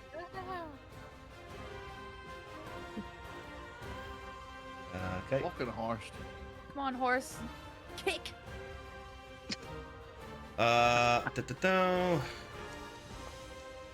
I don't even think it does hit the horse. Horses have great HP. It's fine. Do they? Are you just saying that? I don't know. I'm just hoping so. I think they have. They've something like 15 HP or something. It's way more than an NPC. So. I should have had the horse. Don't mind this. Jesus. Don't mind that. It's just a horse. It's just a horse. I'll even make it invisible. Actually, a draft horse has 19 HP and an armor class of 10. It is actually better than an NPC. If the zombie misses, completely misses. But you guys can see the horse is tied up, so I can't get away. Victoria. Daryl, I am actually going to try and do something flavoursome here. Would it be possible for me to try and run over and get onto the horse? Absolutely. So I can get it away? Of course you could, yeah. I'm going to do that.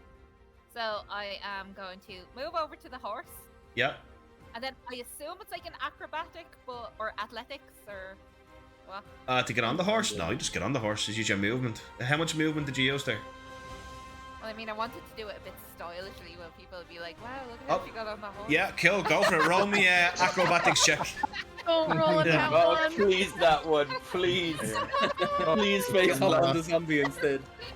Look at my horse. That's not good, Jenny. A 6. You see Victoria running up. She's like, fucking her hair blowing in the wind, a quill in one hand, and a rapier in the other. And she comes to the horse, and she kind of, and like a little short there, she can't get on the horse. She's like, Just literally, Jenny, you can't get on the horse this turn. That's my action done. Nah, it's not your action done, no. Just wanted to use your movement, didn't you? Yeah. Can I, can I be cheeky and try again? You can use your action to try again, yeah? You didn't roll a natural one. And this time I'm just going to get on the horse. All right, so you turn your move action into it. No, it's not that. This would just be like you try to do a big epic way of getting onto it, whereas it's just a standard way. You put your foot in the store up now and you get on top. Yeah. Yeah, everyone does watching her. Nice and handy does it, Victoria. That's it. That Oh, yeah. is just embarrassing. Absolutely no flair, and she calls herself a bad. So I'm on the horse. Yeah. And I don't think I can move the horse. So No, it's you just can't. no- No, the horse is still tied to the tree anyway. Oh shit. Okay. I did say it was tied to the tree. So I can't do anything. You else, got a can I? bonus action. If you go to your character sheet, right? Yeah. There's actually a bonus action tab. You can see what you can do there. So you go to features, and then under features there's a bonus action tab. So you can give somebody bardic inspiration as a bonus action. You can. Oh my god. Yeah. This is really pushing it. Can I give the horse bardic inspiration?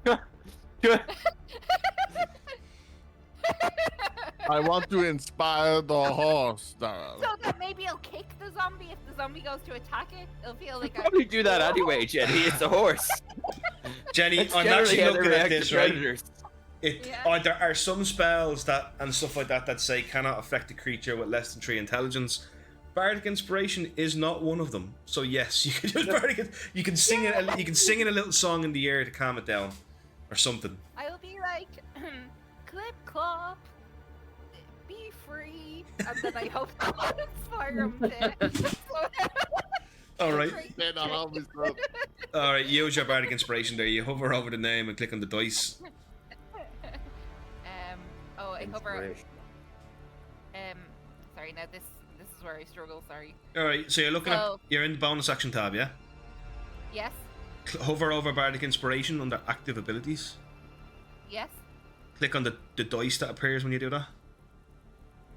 It's like, you know where the name is, that the picture of the bardic inspiration turns into a d20. Oh yes. Yeah. Oh. It says you consume ability. Use. Yes, yes. Yeah. Okay. Perfect. Cool. So you've used it now. Perfect. Oh, brilliant. Okay, brilliant. That will be your full turn then.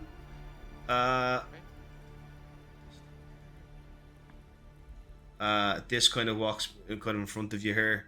Gasp, and it's going to attack you, alright? Go over it.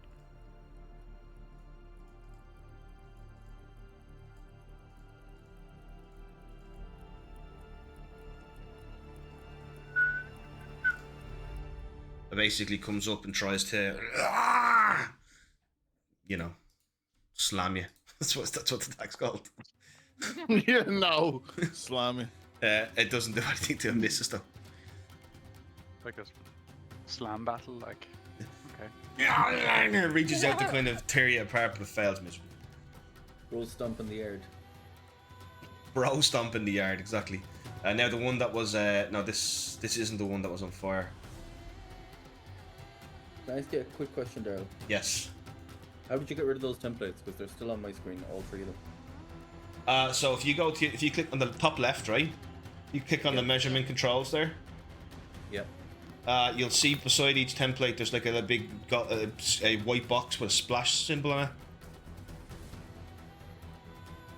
See that? No, do you not have that? Not coming up to me, sorry.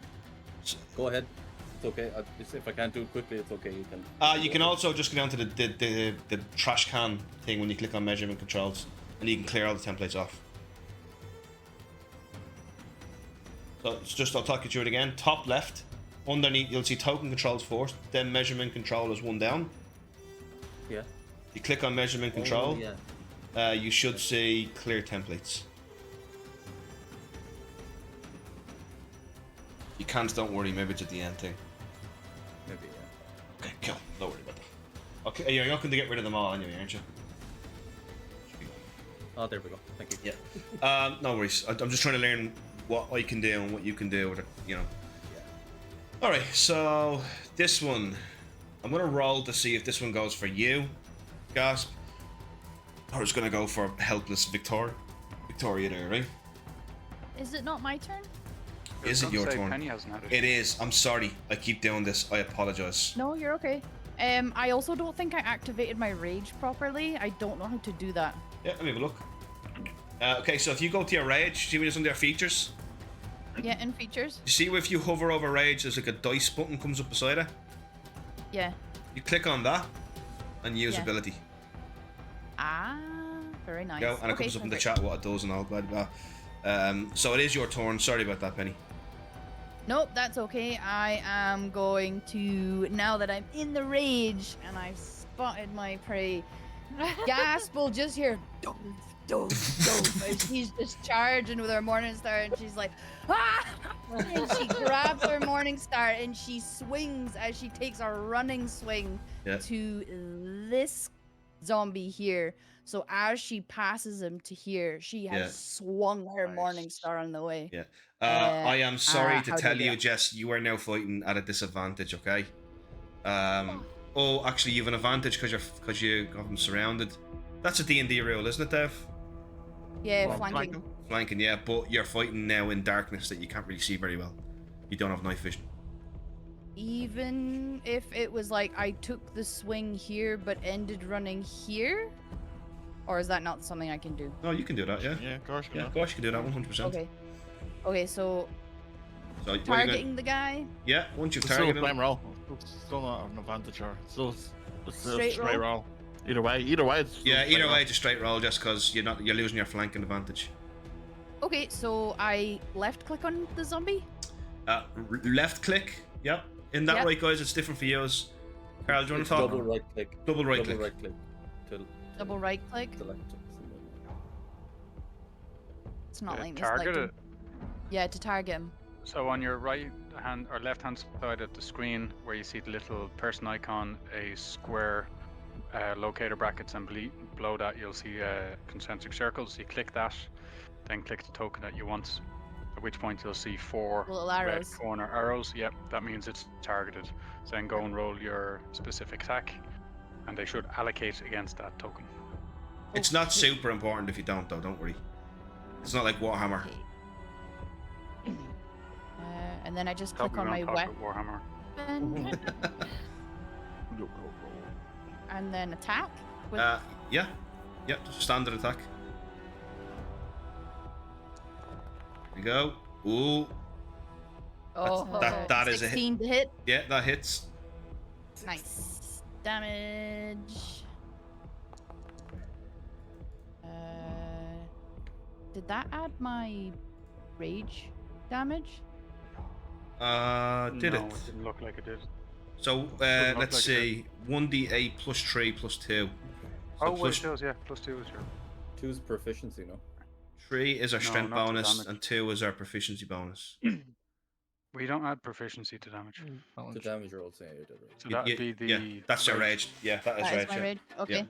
8 damage then. Just whack. Just clopping right around the head as I come charging over. Yeah. Come bounding over. You just see Gasp, you're like, fucking, this is the one that just swung at you. And you kind of look and you're like, what the hell? Where did this one come from? And then you just see Penny. Like, it's not graceful at all. She just literally, she sticks the fucking, No. the Morning Star, it just sticks in the side of its head for a second. She pulls it out. It's not like you, where you were like, this is like bonk. No. No. And you might notice, depending how your perception is as I come flying past you, that I am now black. I'm not Jeff. copper anymore. Okay, Jeff. disengage, run away. Leave her alone. I Sorry, think retreat bravely. That's what I meant to say. coolly walk off. And I think that's all I can do with my turn. I think she's only got 1 attack. So, yep, that will be me. And she'll get ready and start swinging the Morning Star for the next one. Okay. I was going to roll to see which way this zombie would go. But seeing what's going on down there to the left, it's going to attack you, Jess. Okay. Half damage. I'm pretty sure, because you're raging. Yeah, I'm Where the resistant fuck is to it at the gun? loads. Oh, there it is, sorry. I think He the only ran thing you away. know- He got there and was like, Yeah. nuh-uh. It's, Fuck that. Is he with disadvantage because he's fighting in darkness, or is he a zombie-born boy? Zombies have true vision or whatever is true sight. How can they even see us there? They have dark vision 60 feet. But they can only see in shades of grey. Oh, yeah. It's going to Where's take a, the natural light source? take a swing at you, Jess. Okay. It hits. Uh-oh. I am resistant to bludgeoning, piercing, and slashing. Yes, you are. So you take... We always round down, don't we? Do we round down or round up? Yeah. Let's decide it now, yeah? It works both ways. Down. We want to round down, everybody? That's what critical roll do. Always round down. Okay, Yeah. so that would make it 2 damage. Easy, baby. Not bad. I can apply the damage if you want, Jess. No, I got it. Alright. Yeah, so basically it comes in, right? So after you put it, you look to the side, this thing just comes in, it's like, just at your face. Just trying to scratch your eyes out or something. As it just fucking starts beating you with its fists. The fuck are these things? They smell horrible. Horrible. Worst thing you've ever smelled. Ravakas. I gotta run down to this Zumba here. Okay. Do that there. Can I do it? Or... Yeah, you guys do your own movement. I keep clicking them things like. You got dark vision, Dev? Yeah. Just be careful, you're on the edge of light, right? No. I know I'm just gonna target him. Mm-hmm. Attack with my quarterstaff. I should really be giving you a disadvantage for this day because you're hitting somebody in darkness, but we'll ignore it for this I can round. clearly see him. He's out of light. He's in the dark. You're fighting him. He's in the dark. No, he'd be in the dark if he was in this area where I can't see at all. Like I can't see as much as you. No, so you can still you can see things in front, like close to you. No, literally, this is far. Look, I'll show you where this. I'll show you. I can only see there, and that's it. Nothing else. Same on mine, Oh! I'm on the edge for me. I can't see anything. It's complete dark. Oh, sorry. You're right. My apologies. Wait, is my character the only one who has dark vision? Yes. I think so. Yes. It says you must attack with what? Oh wait, huh? Oh yeah. Right, my bad. We're not from the stairs, you see. I'm only from down below. God damn it, I ain't from the stats. These people. I'm surprised No. Dragonborn Oh! don't have Natural dark 20. Go on, Dave. Natural 20. Get bonked. You know what to do, pal. Mm. Oh! 12 damage. This dice look really cool. All right. Is he still alive? Oh shit! I applied that to Penny. Oops. The betrayal. How dare! Who said I wasn't diving for Benny? Yeah. Guys, it's Bravercast. It started all over again. My name is Anagram for betrayal. In Swahili.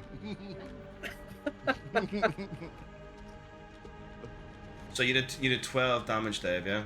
Well, Galaxy Brain backstory.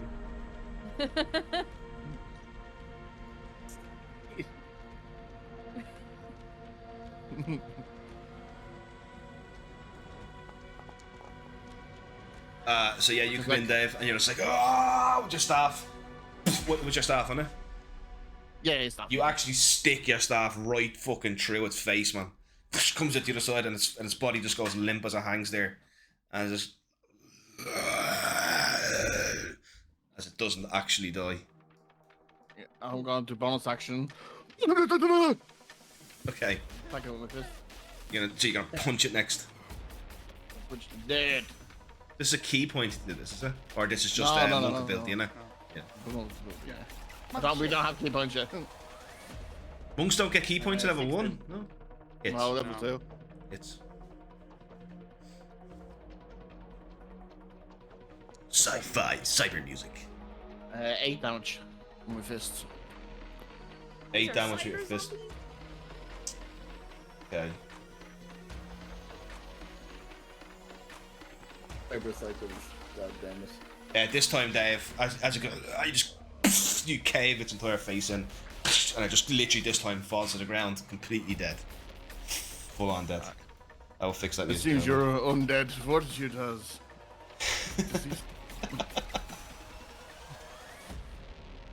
Fucking hate zombies. Movement, bonus action, dead, done. Looks like you're as good as killing zombies as you are humans. I turn around and I actually look at Casper and I'm gonna charge him. Get back, you bastard! Rast. I'll take your head for that. Kill it. There we go. It's dead. Okay. Right, he's dead. You just killed this one. That's now it's back to you, Gasp. So, as Ravikas comes running in, he'll have seen Gasp swinging to face the other zombie on the south, and you hear him saying, "I am her claws, her disciple proclaimed, sworn to end your presence profane, and I'm going to swing and attack." Oh, that was cool. You got advantage as well because I'm flanking. Yeah, you got advantage. Oh, Yeah. do I? Yeah. Yep. Oh shit, nice. Okay, roll that And I'm going to remember that. Wishing for a crit. 17, you hit. Nice. Versatile damage. Oh, something. 6. And I'll follow up. I'll do a backflip and crack my knee into its face. Damn. Go for it. This is with advantage again. Yes. Sweet. It's a hit. Dark.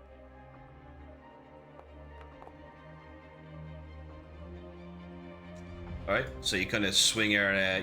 What is this, like a fist again? Is it? Yeah, I'm just gonna say it flavor and say it's my knee.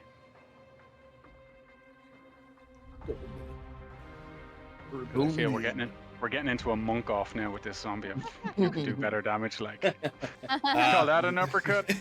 So you just see he kind of looks at you. He says this thing. He turns and he smashes it with his staff once. Comes down. You can see like it dislocates its entire fucking right arm as it dangles down, and then he grabs his body, just breaks the thing's entire spine, abdomen forced over his knee, and it goes flop dead. Thanks for the assist there, Ravakas. Gotta say, I did loosen the lid of that jar for you, but there's another one if you can make your way into it. Ooh. And I'll point into the darkness. Yeah, he kind of like looks at you and goes, Damn it! Then Penny will like swing her head I'm around gonna- like another. Yeah. I'm gonna rush forward to get right up to the zombie, and that ends my turn. I'm gonna just kind of like turn away from him, and kind of look a direction with the horses. Cool. You are already right beside this, unless you just moved yourself, did you? I just moved over Oh, to it, yeah. cool. All right. Next up, Casper. No, it's me No, again. Oh Oh my It's me god. again. Also, did we skip Jenny? no, No, Jenny Oh went. my Horse. God, Jenny went I before ran me. inside of the horse. Oh, okay. Then I want to look at. I watch Victoria's display with the horse and be like, that is not how you do it.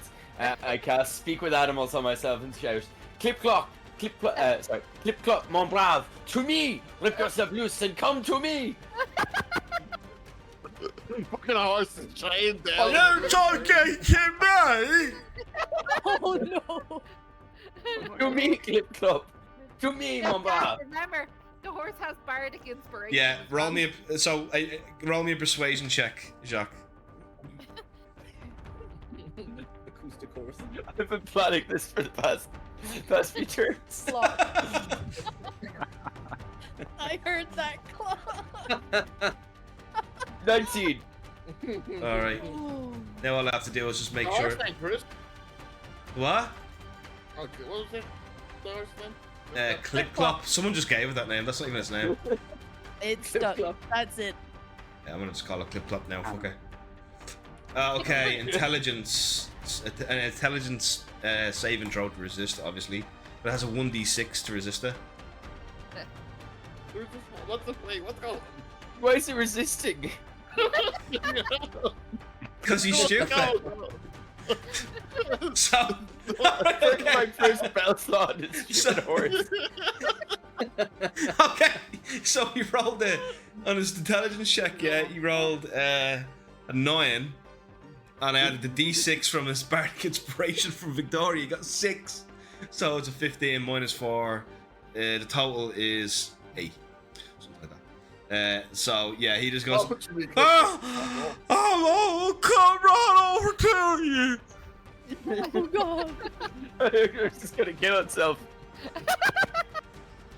As the horse begins, get it off of me! It's freaking out now, Jenny, with you on the back, right? Oh God, I hold on. I love This how the is- rat is an eloquent gentleman. The horse is a fucking idiot. This worked much better in my head. This came out so much better in my head. Is that your turn, Jacques? Yes. Okay, Casper. Jeez, that was a lovely pronunciation of horse there, Jeez. That was great. I'm going to give. Oh, I'm retracting myself now, sorry. I'm gonna cast bonfire on myself. I'm gonna give this horse a Self-immolation. wide berth coming around. As a good countryman, you know the dangers of a horse kick. I'm gonna cast Shillelagh. Make sure you cast it. Make sure I do that properly. Oh shit, hold on. Okay. Should have worked. Do I have to click apply active effects as well? Yes. And I'm gonna batter this zombie. Go for a bite. Yes. Batter sausage. Shit.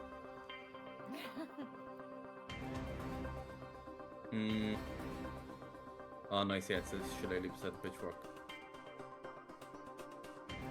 That's good now. Attack. Normal. Oh, that's not good. But it's still a hit. Oh, still a hit. Nice. Yeah. It says nice. Yeah. So just basically, Victoria, as the horse starts to kind of whatever poison Jacques whispered in this horse's ear, it's kicking off, and you just see Casper coming over, and he kind of holds up this quarterstaff, and I know it says oaken pitchfork, but it should be a quarterstaff, right, Casper? You're saying that, wasn't it? Yeah, the pitchfork's head is broken off, so it's just a... You've just changed it to oaken pitchfork, have you? Oh yeah, I've called it yeah. that, yeah. So then he holds it up and you just see he whispers his ancient tongue magic again, and you just see these vines erupt from his hands and wrap around this seamlessly broken pitchfork, transforming it into this old kind of gnarled wooden staff. How you couldn't. What? Yes. 7 damage, 7 bludgeoning damage. Okay, cool. Oh. Yeah, he could basically just, and with this old gnarled staff, he comes in and bang, he smashes the side of it in the head, and you hear several bones and cartilage crunching as he hits it. It just turns towards you. Can I say something? Yeah. Take a look at this lovely shtick.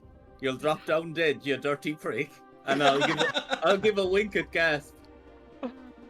How was that for rhyming by? Oh my god. That's so good. Not Perfect. exactly why I was doing. That's why there's a bat. Oh my god. All right. That'll be your whole turn, Casper. Yeah. You just hear Jacques in the tent behind you that covers in. You just hear. He's kissing someone.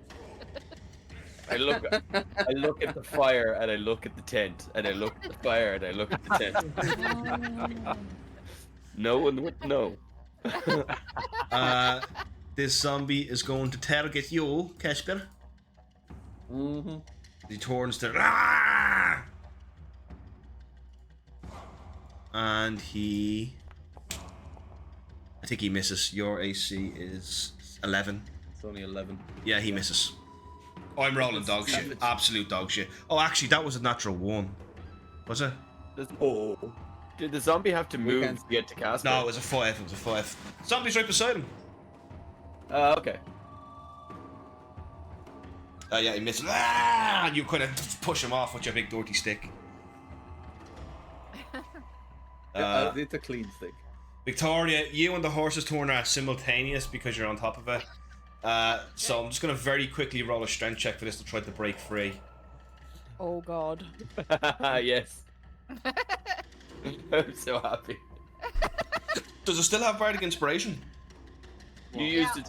You used the Bardic Inspiration, no? You only get to use it once, do you? Yeah.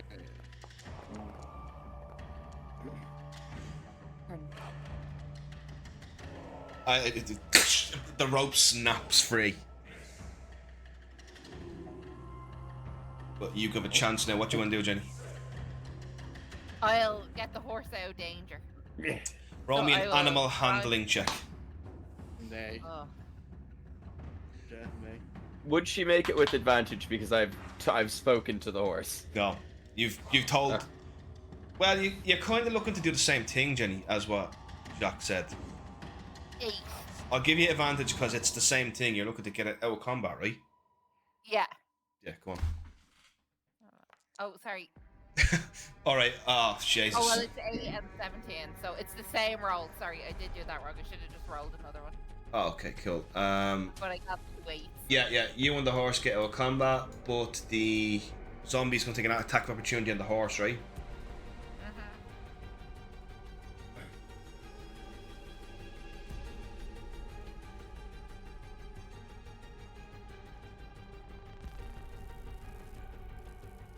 Okay, here we go.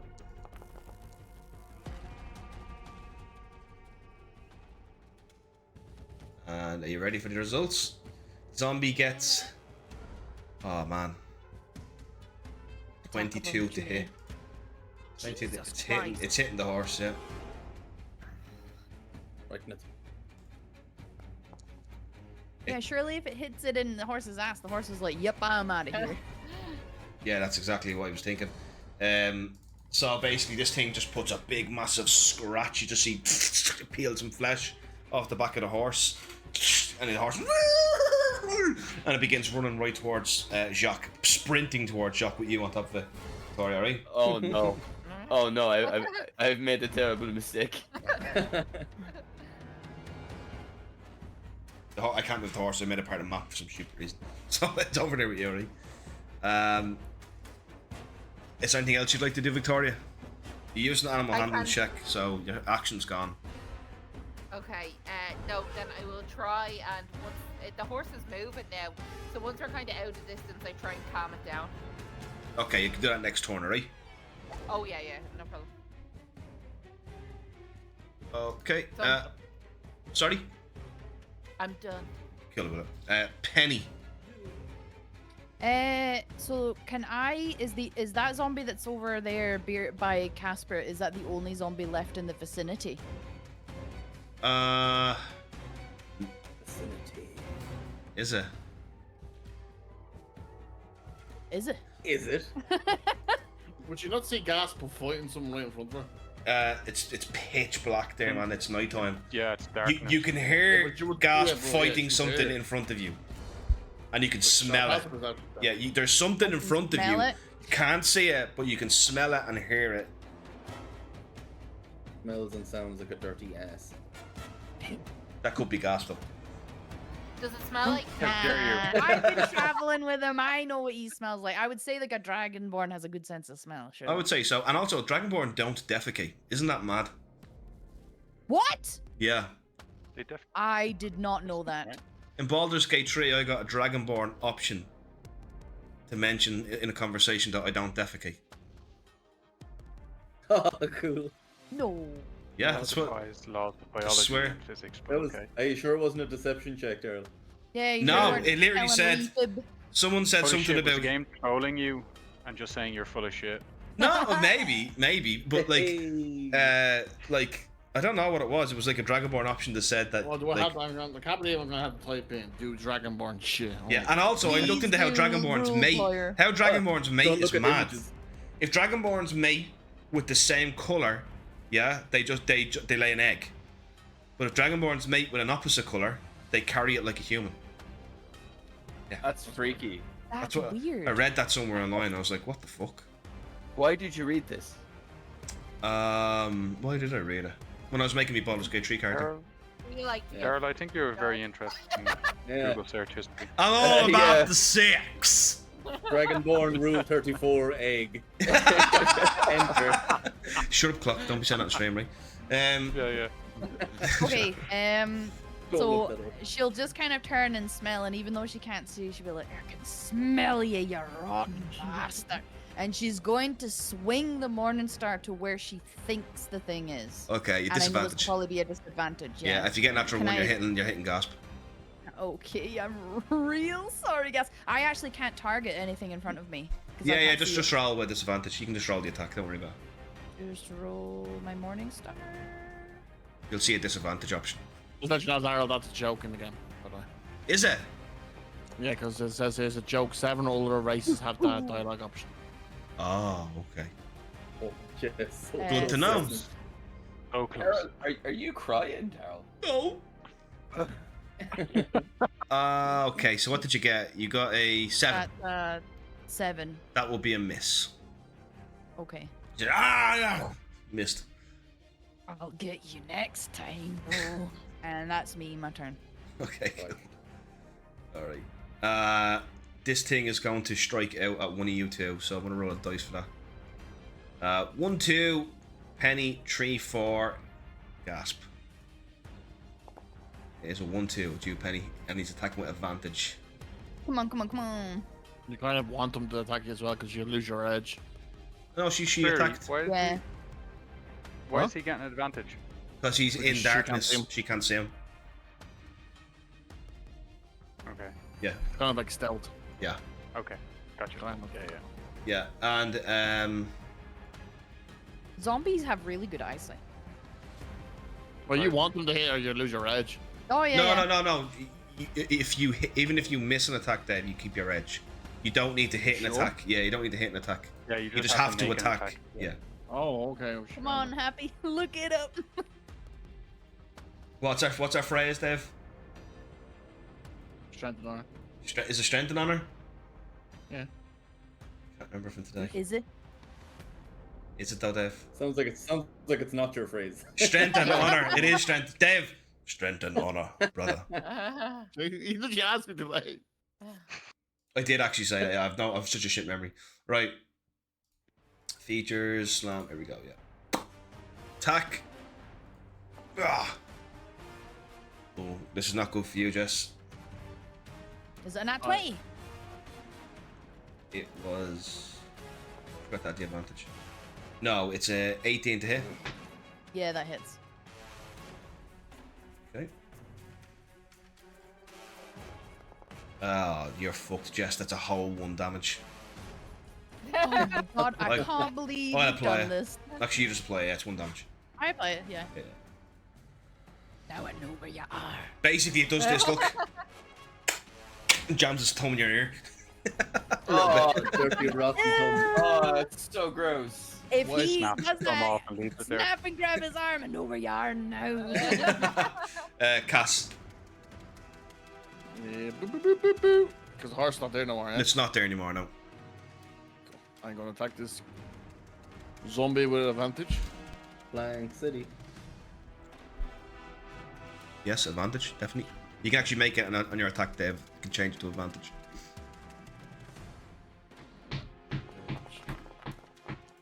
Oh, I needed that. 11. That's a hit. Fucking hell, I need that. Jesus. Oh, I've got Bardic Inspiration. You do have Bardic Inspiration, Never yes. mind. 6. I'll get it next time. 6 damage. 6 damage. Oh my god. Okay, yeah, you basically come in and you feel you completely destroy the right side of its pelvis, but it's still standing. Okay, bonus. Sweem. Attack.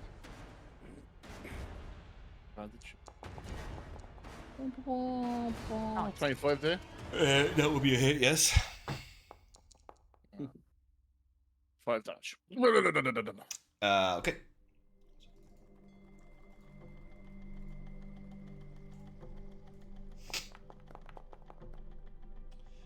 You basically you punch or kick the fucking hip in further. You bring it up into the rib bones, and you can feel the side of its body becoming jelly-like from the amount of bones you've destroyed. And just yeah. I hate zombies. Gasp! It's your turn.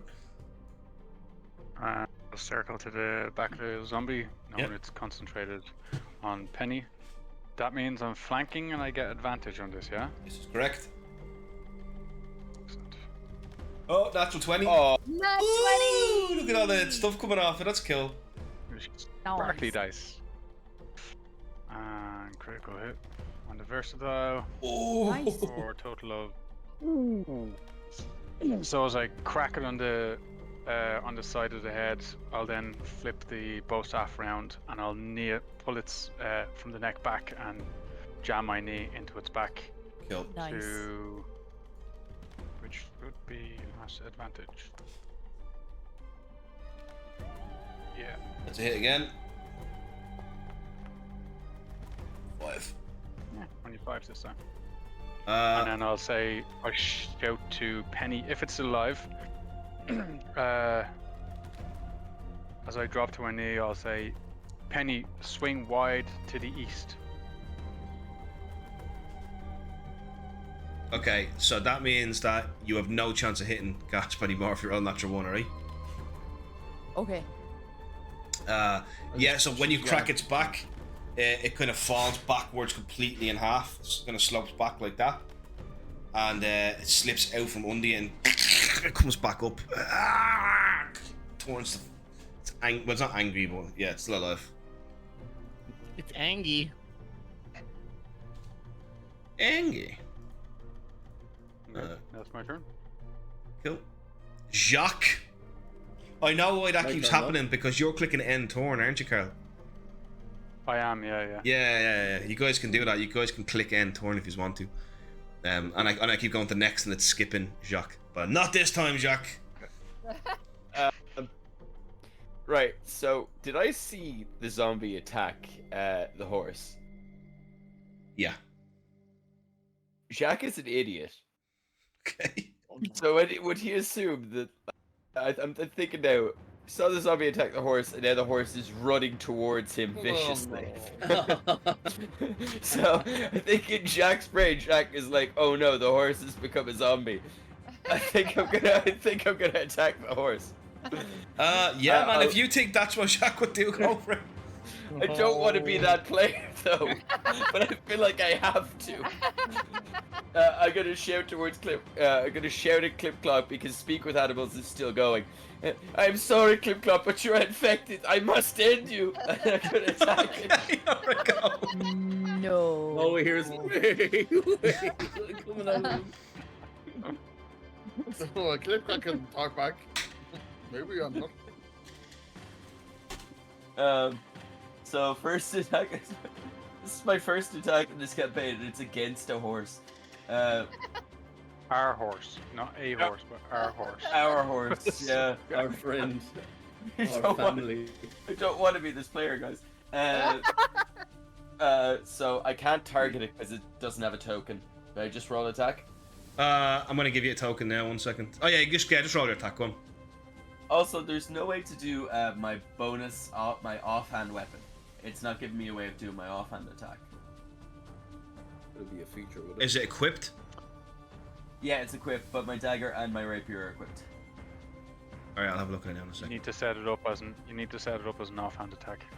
Ah, that's annoying. Alright, roll. Does a 17 hit the horse? Does a 17 hit the horse? It does hit the horse. I don't think it'd kill it though. But maybe it's because you're using Speak with Animals and that needs somatic, so you need a freehand caster. Oh yeah. So okay, yeah. Then it's just 1.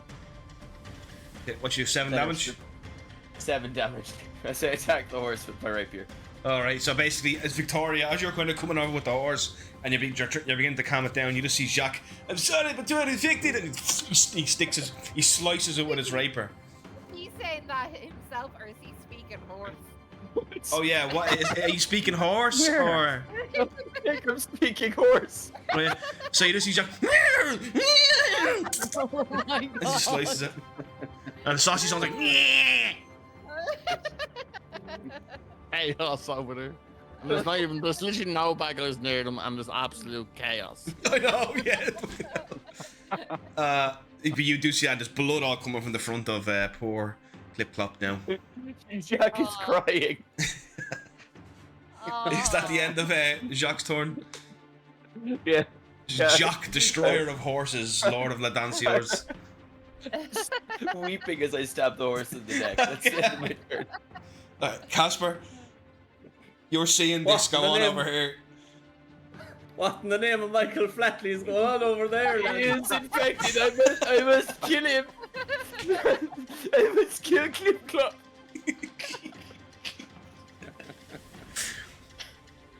Oh my god. I'm gonna bonk this zombie again. Alright, go for it. Give advantage.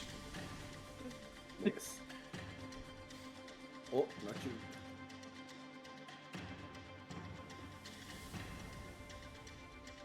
I have advantage.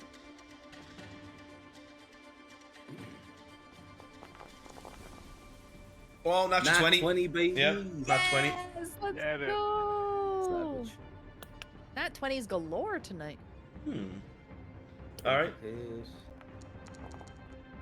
Nice. 70 in damage. 17 demolished it. Alright. I don't think this can pass this saving throw. Go on, nat 20. Which it did not roll. You just see, what in the Michael Flatley's going on over there? And he just literally golf hockeys this fella's head right off his shoulders and just goes flying over into the darkness. As it dies. Good night and God bless. Do me a favour, Clock, will you try and... I know it's very hard doing the spot, but if you're doing something like that, try and make it somewhat Forgotten Realmsy. Michael Flatley equivalent. Yeah. Faerun. Like What the fuck is forgotten? Sir Oh, Michael yeah, L. Flatomus or something like that. I know it's on the spot, but just for the crack. Michael Flatuloni from Water. Yeah, from what? Exactly. Exactly. Make a Faerun. I love that. Is that your turn, Casper? That is my turn. Okay, cool. Obviously, Corver has heard you attacking his horse, and he comes running out. What are you bloody doing, you mad bastard? Get away from it! And he's going to try and grapple you. He wants to talk me through the grapple rolls. Well, it depends. Jack has the acrobatics or athletics. You have just athletics. Athletics, gotcha. Yeah, contested check. Except for the grapple has a choice between dex or athletics. I'm gonna use Dex. So, Okay. will I roll? Yeah, roll acrobatics if you want to use dex. I have very good acrobatics. Mm. Apparently, I don't. No, you do. 17. That didn't pop up for me. No, that's the damage roll from That Casper. was my roll. Yeah. Is it? It says Jacques for me. Oh, 4. Oh, Oh, alright, never mind. Never mind. I don't see it in the chat at all. Me neither. No. You must have done a blind roll, did you? Jack. Did you say you got 17? Jess, can you say? No, You no, got- no, no. I was reading no. something else. You got a 10. And what's your acrobatics anyway, Jacques? He's got his headphones off. He's looking a bit mad. I'm gonna talk for him, lads, right? I am so beautiful, and I like to play French characters because I am a French soul. And I like Camembert, and I like And Brie. look at my snaky hips as I do this dodge, the Yeah. acrobatically. Look at what I'm doing. I'm a pigeon. No, what was it? The dance, what was it you It's said? the dance your my mortals. people. That's it. What were you saying? Sorry, someone called me. Go away, please, roll. We're waiting for you to roll, Jacques. I rolled my acrobatics. You must have It done it didn't like a pop. blind roll or something like that, because none of us can see it. Oh, It didn't for populate. fuck's sake. Hang on, I'll do it again. I thought that was really good. Oh, 15. It's Thanks, there now. Shanks. 15 just Say that, buddy. It's there now. It's there now. 15. Oh, yeah, there you go. Yeah, You won by 1, so basically he kind of, and you're just kind of like, just like Oh, I that. flipped over him. Don't As flip. he went to grapple me, I flipped over him. You Carol, do a you back. have this. All right. No. No, it's fine if you wanted to. Yeah, you just gonna, backflip over him. Okay. Somehow, While weeping. Bricks. while weeping. All right.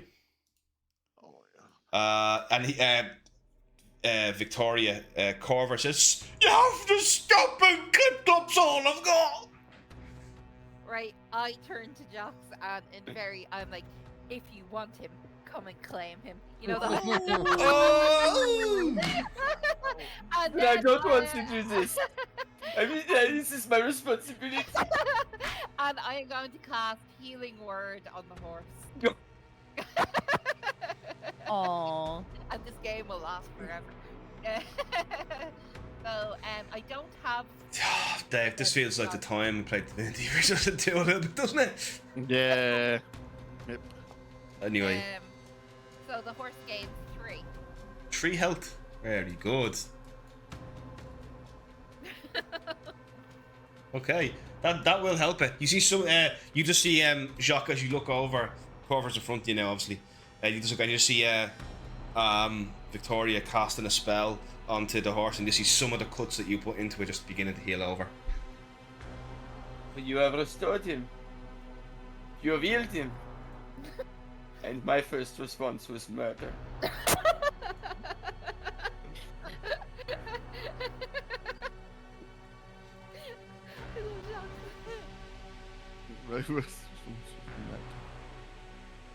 Combat over now. Yeah, I'm No, doing there's one zombie. Give me 1 second there now. I'm just doing something. Oh yeah. Secrets. Secrets. Great power. comes Jacques great- is messaging the DM, see if he can like sneak attack this horse. Can I make it trust me and then betray it when it's weakest? Oh my god. I want Jacques to see what he's doing. Oh no! Wait, what's happening? What's happening to me? Look him in the eyes. A portrait fell out of my pocket. Victoria, it's your turn. Yeah, I'm done. Oh, yeah, done. Okay. Heal horse. Yeah. Yeah. Penny. She'll kind of growl and she'll just be like, undead piece of shit. Look to the east and you'll see the morning star. And she'll just bring the morning star right across to nice. the direction that Gasp told her. Go.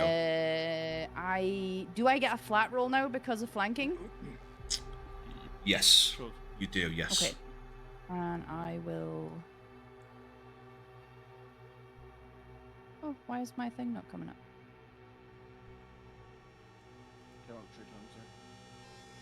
If you look at chat, right, you can actually just click on those things underneath. You can do like a martial. Oh no, you can't. The wee box didn't pop up for me, but it has now. So I'll just roll normal.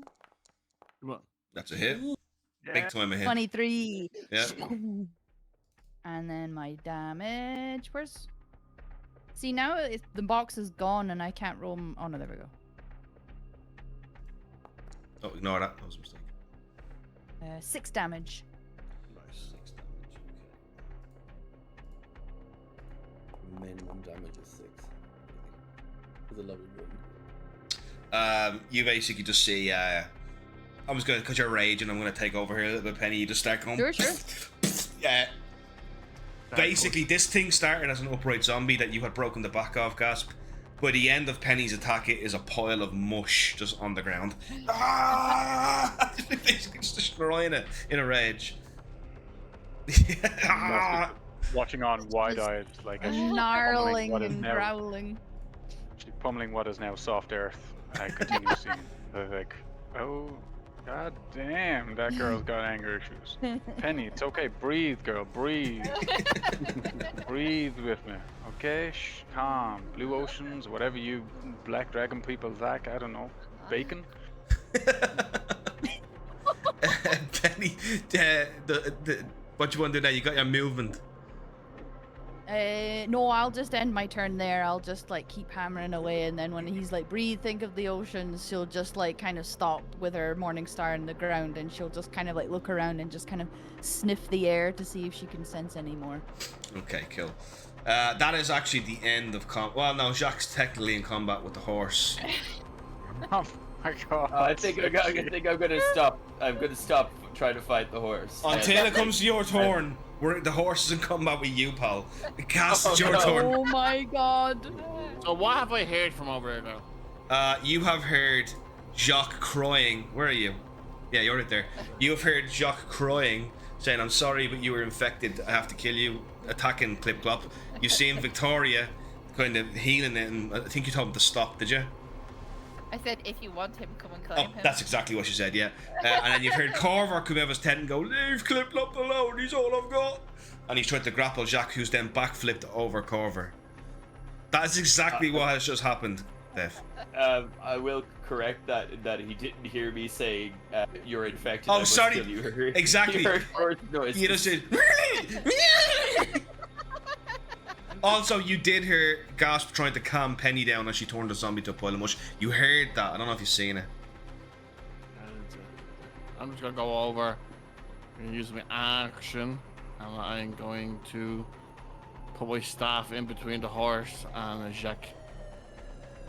And I'm just gonna tell Jacques, drop the weapon. Ooh. Alright. I am turn. Cool. Gasp, it's your turn.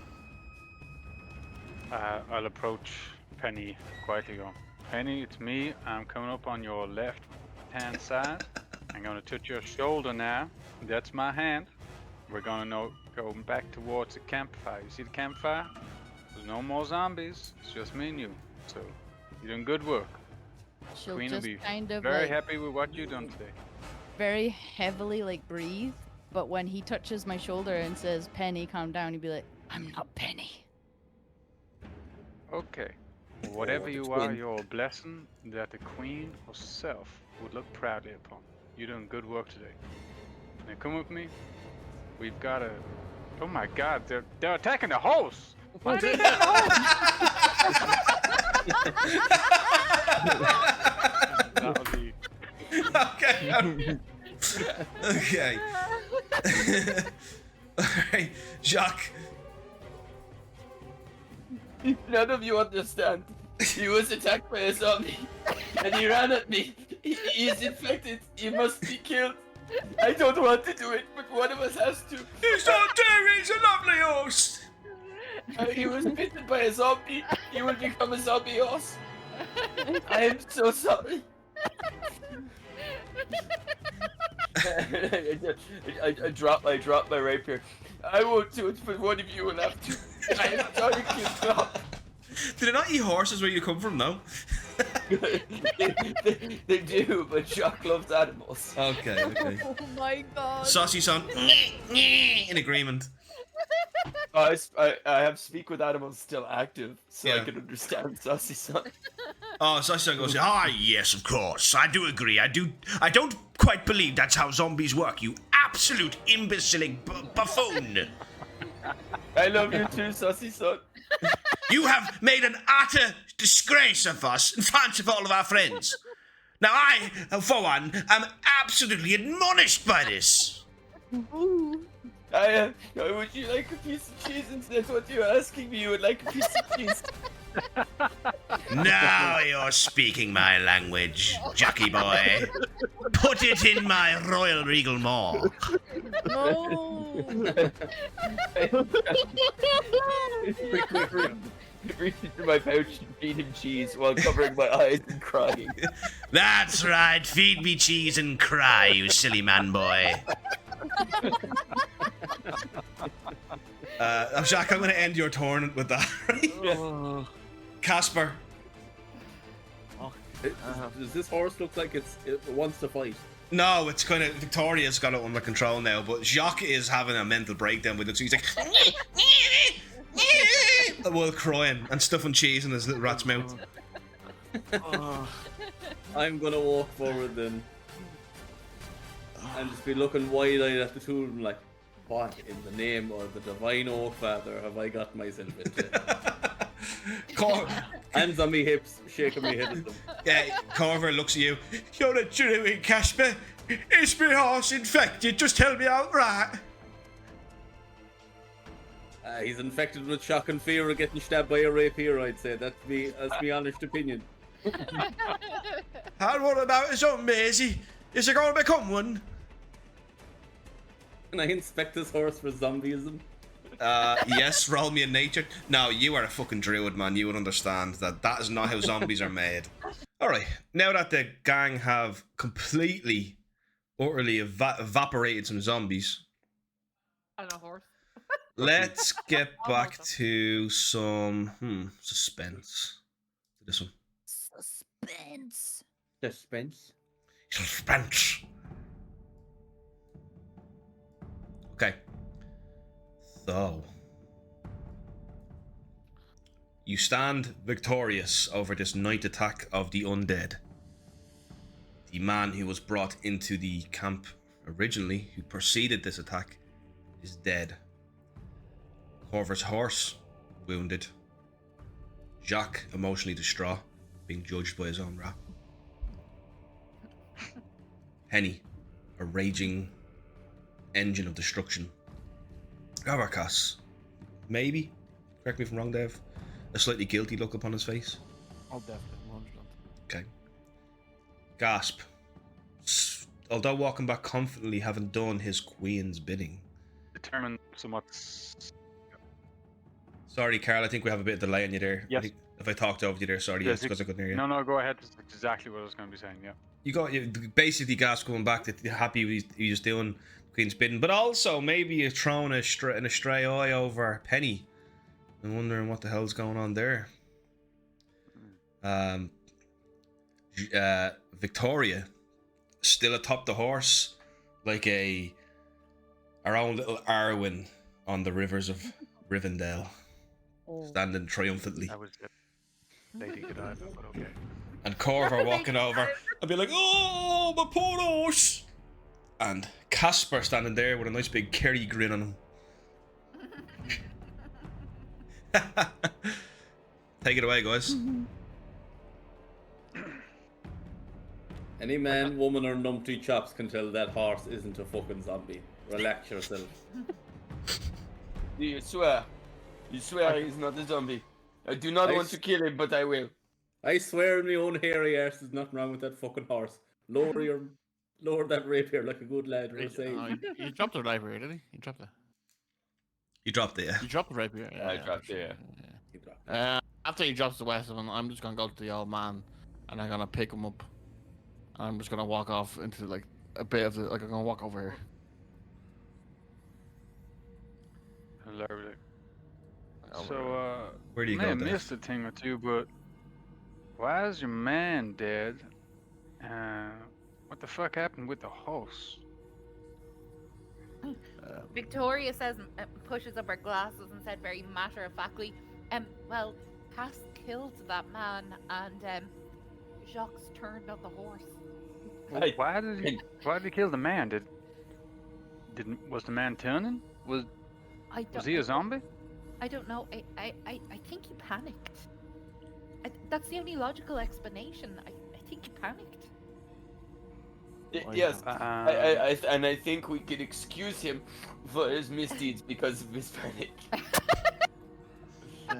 Yeah, I think it was an honest accident and that we should all forgive him. And I look at the horse.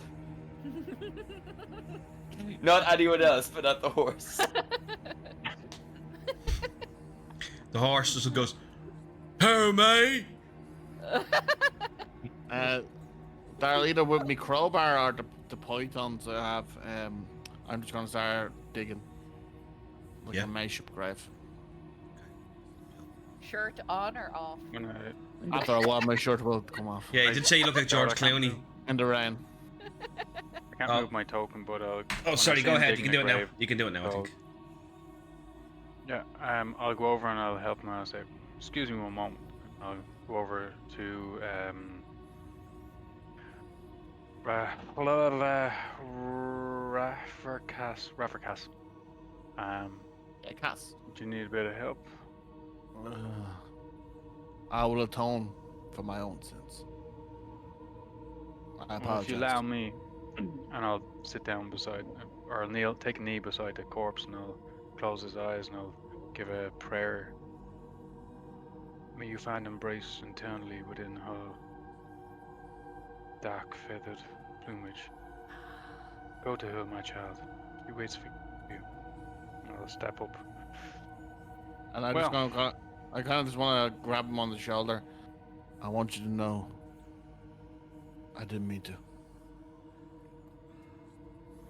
And that's okay.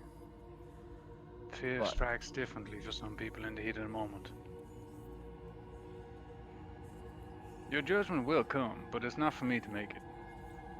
It's for those above. It's how you carry yourself from each day forth. And he kind of kisses his thumb and his finger, like that, as you say stuff like that, and then he kind of goes back to digging the hole. Yeah, and I'll take out. What the fuck do I have? A crowbar also. So we're digging a hole with two crowbars. The crowbar Okay. monks. Or I have a thing called pittons. Pittons. They're sharp as well, aren't they? It'd be, like, But they're like little yokes They're for like climbing. though. spikes. Yeah, Yeah. they're like spikes for climbing. Yeah. yeah, but would they not be easier to? I don't know. Yeah, They well, probably it's would, just Dave. crowbar. No, they probably would be. They would About- tear up the ground, that's for sure. About a minute in, Gas will be like, "What the fuck are we doing? I'm pretty sure there's a shovel on the cart. Just give me a minute. I'm just gonna get." And I'll go back to the cart and I'll rummage around and come back to the shovel. When you start rummaging around the cart, Corver comes running over. Hey, what are you doing in my cart? Hey, calm yourself. I'm just looking for a shovel so we can bury this poor impoverished man who happened upon us in the dark. Ain't no shovel in the cart. Oh, this is a shovel in the cart. I'll have a look. You wait here. And Alright. he kind of gets in the back of the cart, looks over at you. Okay. Comes out with Take a your time, little it's not half-in bad. shovel. Here you go. Right size for the right job as well. I'll walk back curiously, just looking at it going, I think this is like for a child. No, I'll hand it, He crosses his stubby to arms. Ravercast. I'll hand it to Ravercast. Okay. Just get on our knees, I reckon. And I'll help Ravercast dig the grave. Cool. And I'll mention to him, something odd with that powerful guy.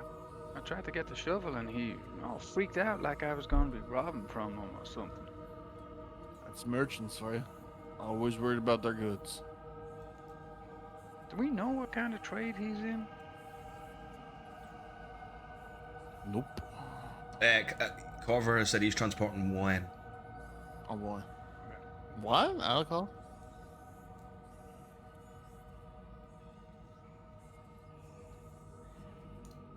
We better work fast. This rain is not letting up and it's making the ground harder to work with. I just kind of like acknowledgement, and I just start digging away. The fog does dissipate. Can check out I this. go ahead, Clock? Just want to check out this zombie. Which one? Loot the One on bodies. stand. I'm just like, I am a man of constant sorrow. Yeah, you walk over to it. You loot the body. There's nothing on the corpse really. Was this the one that had the broken chain around his neck? Was it? We'll say it was. It has a rope with a slightly broken off. What was once a symbol of some sort. Same as your man? Like similar to your man, yeah. I'm gonna snap it off his neck. Inspect it a bit closer. Roll me a investigation check. Better change this. This is very intense. Very It's everywhere. Someone's a demon! A saucy son. 13. You cannot deduce what this amulet once was. Necklace, So recognize chain. his clothes, or if This village you might have come from. you haven't a clue because this is a long way from where you're from. But this is a simple farmer by the looks of it. I'll bring the amulet back to the guys over here. Casper comes walking over with it. Oh, the only thing I will say is the investigation check 13. You're a druid, so you'd know kind of fauna and lichens and stuff like that. Lichens, whatever you call them. There was swamp residue on that zombie. Okay, I'll come walking over to them then with it. I'm not sure what it means now, this yoke around his neck, but these lichen that are growing on it are definitely from somewhere swampy anyway. You know the area at all, Corver? I do, actually. There is some marsh nearby somewhere. Don't know exactly where, but you'll find out once we get to town. Looks like that's where they're coming from anyway. Victoria walks over and looks at kind of fixes her glasses and looks at the amulet in his hand. It's like, so odd, that was on the other zombie, or the other undead, and she kind of is thinking to herself for a moment, and then she runs over to one of the bodies, Daryl. Remember you mentioned there was moss on one of the bodies? Yeah. So she's going to look at the moss. Does it look like normal moss? No, it's like sticky and damp. It would fit what you would imagine swamp moss would look like. Okay. And when she looks, you kind of said something like, do these look like fresh bodies or old bodies? These bodies, roll me a medicine check. Okay. Right. Oh shit, I done it on D&D Beyond, sorry. I'll do it. Sorry, don't worry about it. 7. That was on D&D Beyond, sorry. Oh, good. No, don't do it on D&D Beyond, do it on Boundary. Yeah, sorry, that was just a... Yeah, no, go do it again. Oh, yeah, okay.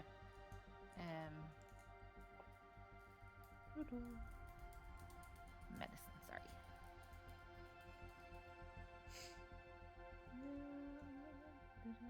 Medicine.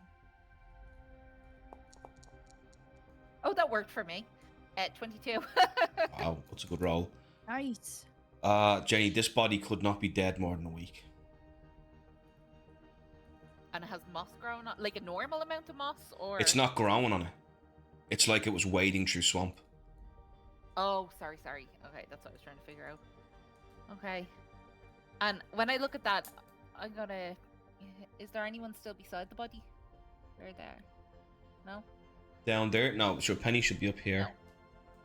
Yeah. Penny, while this is all happening, like, she would have taken just like one step into the dark and like kind of like leaned, looking and just sniffing and seeing if she can like sense or see or smell any more undead coming towards us. This goes on for a minute or two as you're like, there's nothing that you can notice. And Perfect. you're then interrupted behind you by Victoria looking at this body. Well, as I discern that nothing has happened, and because of the length of time that's passed, my rage subsides and she just shimmers back into copper and just takes a big deep breath in and turns around to see Victoria coming over.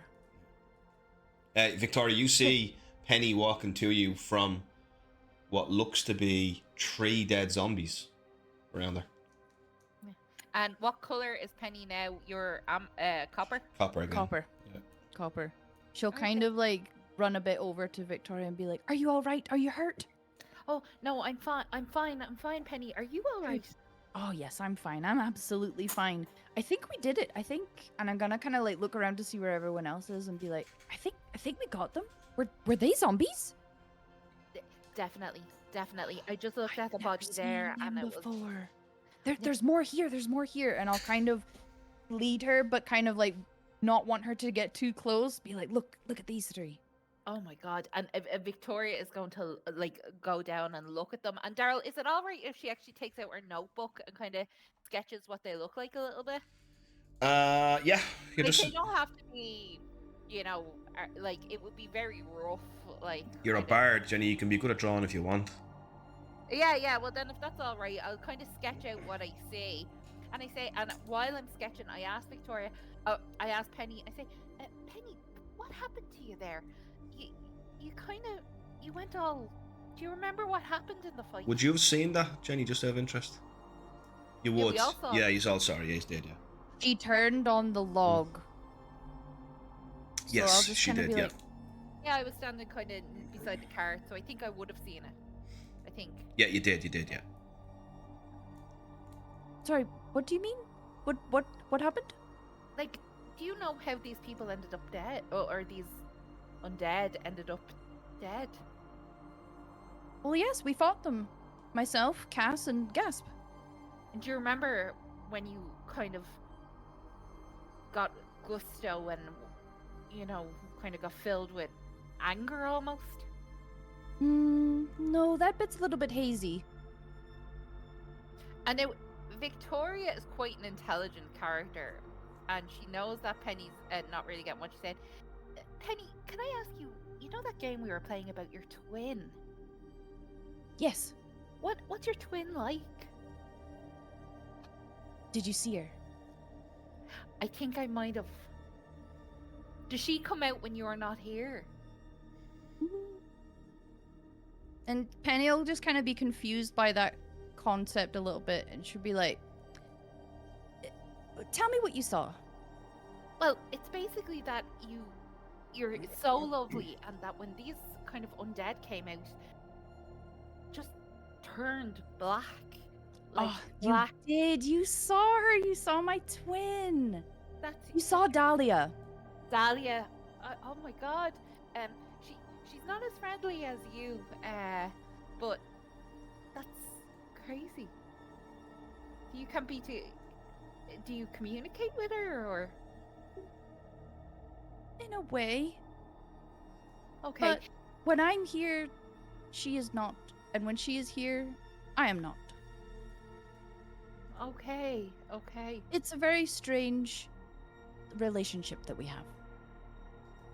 And do you want people to know about this, or do you mind? Oh, or... yeah. Yeah. Oh, perfect. I don't mind so much as long as it's more that they see her for themselves. Perfect. Like Victoria would catch on, and she won't press, if that makes sense. Like she'll just listen to what you're willing to say, and she'll be jotting everything down. And I'll be like, "And do you want me to mention her in my book?" If you saw her, absolutely. Perfect. And she's going to be jotting all this down and looking at the zombies and just kind of asking Penny about Dahlia. Mm-hmm. I'll answer any questions that I can. Perfect. I can't think of many at the moment. I don't know, but I would just be kind of asking her what's she like and how long has she been there. You know, very general. You can do, kind of... yeah. And if you want, and if you think of more that you would have asked, you can PM Jess. No problem. Yeah, I absolutely. don't want to clog it up being like. No, it's okay. It's okay. You know? Just in case you do, because like obviously you are Yeah. proficient storyteller, so you know kind of what questions you're gonna want to ask. So Yeah, if you think of something else you perfect. would have asked there, go ahead. Perfect. So I spend a few minutes kind of asking you about Dahlia, Mhm. and then looking at the bodies and kind of just being excited and terrified. And I'll just, if Penny's happy with that, that's what we'll be doing if she's okay with Yeah, it. cool. Yeah. And he's very obliging. What is Jacques do? I think it's just kind of like sitting there, and like because he didn't really contribute to the fight, at all. Well, So Clip Clop might have words to say about that. I was protecting our team. Yeah, I think he's just. Yeah, he's not really doing much. He's just kind of sitting down by the fire, maybe looking ashamed of himself. Casper's gonna go over beside him. Hey, all right, laddie. I was just trying to make sure that everyone was doing their part, and I wanted to prove that I could do my part as well. You were shocking brave, even if it wasn't actually a zombie horse. I could tell you were trying to protect us. If it was a zombie horse, Casper, I would have struck it down. Oh, I've no fucking doubt in my mind. I am a brave warrior. It is what all the people I pay to say I am a brave warrior tell me. Oh yeah, best boy. So you're the best boy, and I'll be patting him on the shoulder. This is what my mother says. It is like I'm at home. I can softly sound a little scritch as well. The two of you were shocking brave. Fair play to you. Do you have speak with animals still active? Yes. You 10 do. minutes. Do you, Clock? No, I cast the hip concentration stuff. That's right, okay. Probably gone. It looks at Jacques. Zachi-san doesn't, and you just see Casper. But he looks to you, Jacques, and he's just like, "Who by good golly is this fellow, and why is this stench appalling to me? Have him be gone from our presence, Lord Lashik." No. Oh, you have called me Lord. You know I like it when you call me Lord. Don't take it so personally, for I am an emperor. oh. Yes, my liege. And the Lord is lowly when compared to the emperor. The Lord is lonely when compared to an emperor, I know. So Jacques is just sitting here going, "Way to this rat, right?" No. Mr. Casper, Sausage asks if you could move downwind of him. Downwind of him, is it? Do I smell like shite here? Is that what it is? That is what Saucy Sauce is. I found your aroma charmingly rustic. What did he say? Yeah. What did he say? Did he beg for his life? Did he beg for his life? Is he going to move? Tell me everything. Hold no detail or spare. Yes, Saucy, yes. My leash is going to move. Yeah. Saucy Son said it me whole. Yeah, I catch your drift. No. Please, you're the only one who has approached me after my attempted horse murder. No, don't worry about it, lad. Please don't bother please, I'm so lonely. Good riddance. You are my only friend, Saucy Sauce. Friend, you are a servant, nothing more. Now feed me more cheese. I will feed you more cheese. Or I will dine on thine entrails while thine sleeps. You are really dark sometimes, you know that, Saucy Sauce? Oh, but really I love you, Jacques. You're the only creature that's ever come close to my regality. Saucy Sauce, since none of them are speaking to me, have you ever seen things like this? And just like that, the spell wears off. Ah. And it just looks at you. I'm not casting it again. I only have one more spell left in me. I might use it to win back their favor. Stuff cheese in this mouth.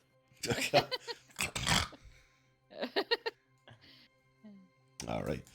So as Penny and Victoria continue the night, chatting away, learning, and Gasp and Cass can bury the unfortunate man. I know what Jacques kind of doing there. What's Casper gonna do? What's Corver doing there? I wonder if there's any apples I can give to this horse. Well, Corver's actually, funny enough you said that, I didn't see her beside him. He goes, you're a druid, aren't you? Can't you help him, please? Could you do some of your druid magic to make his wounds close up or something? I wasted all my druid magic fighting off them zombies there, sure. Nothing I can do now. All right, then. He looks the finest. He's all cut up on the back. And he's got a rapier slash across his chest from that bloody Highlander. Harry's a fucking horse. He'll be the pure finest. Don't worry about him at all. Have your word on that. I'll give the horse a good few pats. Besh boy. Everyone gather around fire. I want to thank you. Dour, when you Corver call... calling us back. Sorry. Yeah, let's head back. And I think I might be able to help that horse a bit more, the poor thing. What happened to the horse? And I kind of lean in, and I'm like, I don't know. I think there might be something wrong with Jocks. Oh no! He just started attacking the horse. What? Oh Yeah. my god. Why would you attack a horse? Well, I don't Now, know. I think he got a little bit jealous of the horse's member. In my estimation of... If it's all right, would it be okay if, like, me and Penny actually did laugh like that? You know? Yeah. Like... Yeah. He's a fairly well hung fucking horse, alright, I'll give him that. Oh. Do I hear them laughing about this as they come back in? You don't know what they're laughing about, but just laughing at something. I just go to gasp and go, well, on this plane, it's forbidden.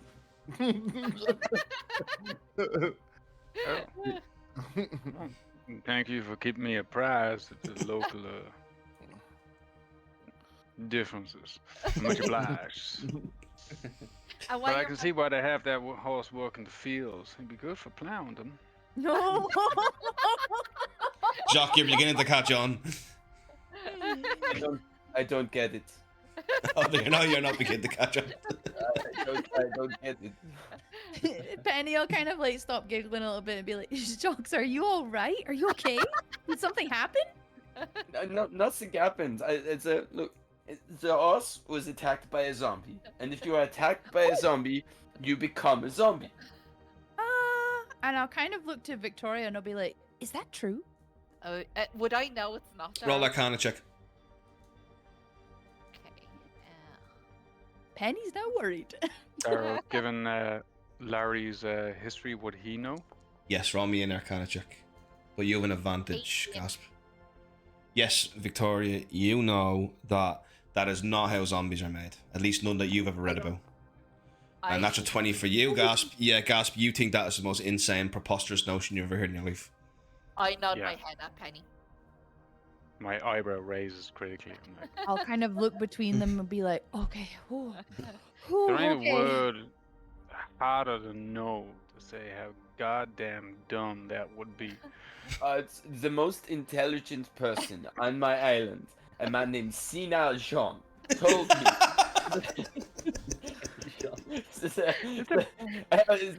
He thought he would tell me facts in exchange for flasks of wine. So I would give him a flask of wine and he would share things. That is how I know that if you are bit by a zombie, you will become a zombie. If you are attacked by a vampire, you drop a little bag of salt and the vampire is compelled to count every single grain in the bag of salt. That is how, if you see a mermaid, you fucking run, because she actually does not have a pussy, she has a big shark mouth. What in the fuck is he on about? Why would Sina Sean lie to me? Penny's just like wide-eyed, like staring at them, and she's like, "Are these true? I don't know." Gasp too is just like, the only vampire like that would be autistic vampires, and I'm not sure if they're a thing, but it's okay, Jacques. This is a traumatic experience for y'all, and I understand that. No, but he was a learned wise man. He could read. Yeah, Sina Can you is not? on, yeah. Good lad. Jacques, can you not read? Why would I read when I have people to do it for me? Disclaimer. I'm not We gonna have no argue that is bad flawless feelings logic. towards the autistic community. I mean, look at us, we're all playing D&D. Yeah. Oh God, no. That wasn't that what we do in the shadows reference, was it? With the grains of salt. I don't know. Anyway, moving on. Yeah, it's an old vampire myth. It is an actual old vampire myth. Yeah. I just look at Jack and go, you might have a mind of a child, but at least you have heart of gold. Mind of a All child, this is sad. body of a man. All this is sad. I gotta ask, Corvu, you're from these parts. I'm gonna be fucking bollocks from these parts. Fuck Harkoven if this is what's going on. Is this your first time doing trade up here, or? Oh, I've been Harkoven before. Right.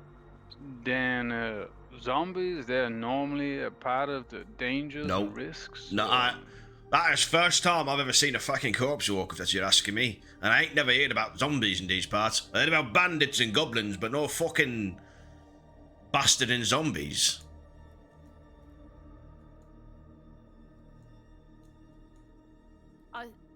Victoria, she's just going to be listening while they're saying that, but can I actually cast my healing word again on the horse, just to make sure it doesn't bleed out? Yes, you can. I am afraid Daryl is going to turn around and go, and the horse is blood. No. The horse contracted. So how are you guys gonna carry the cart? The horse died. Wait, what? This is something that he would do. Not in D&D. But No, yeah, sure. Yeah, see? the horses start rolling death saving throws. In private, yeah. Jenny, yeah, you walk up. You can do your heal wounds on it. Okay, I just rolled it there, but it just says a creature of your choice gets 1d4, but nothing. Healing. Oh yeah, there we go. Yeah, 4. Lovely. It says 8. 1d4 plus 4. Is that what it is? Yeah, it will be plus your it's plus your it is 8, isn't it? Oh, Yeah. okay. Yeah, this horse is alright now, Jenny. You've healed most of its wounds. Okay. With DM's permission, given that I rolled a nat 20 on my Arcana check on zombies, Yep. I'll say to the group as I'm poking the fire with a stick. What troubles me about zombies, well, just besides zombies in general, they're generally created by someone else. It ain't a case of a zombie appears and bites another person. They're generally raised through magical means by one much more. I think in your language, Jacques, puissant. So like a master zombie. No, someone of more arcane influence.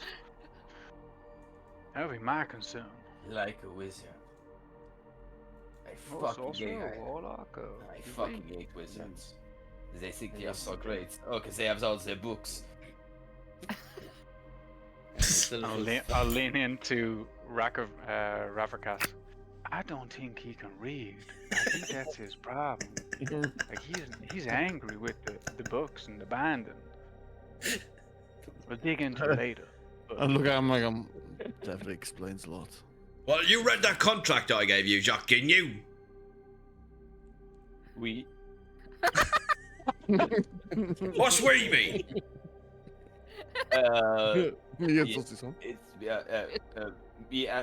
We and Saucisson both graduated and thought the terms were fair.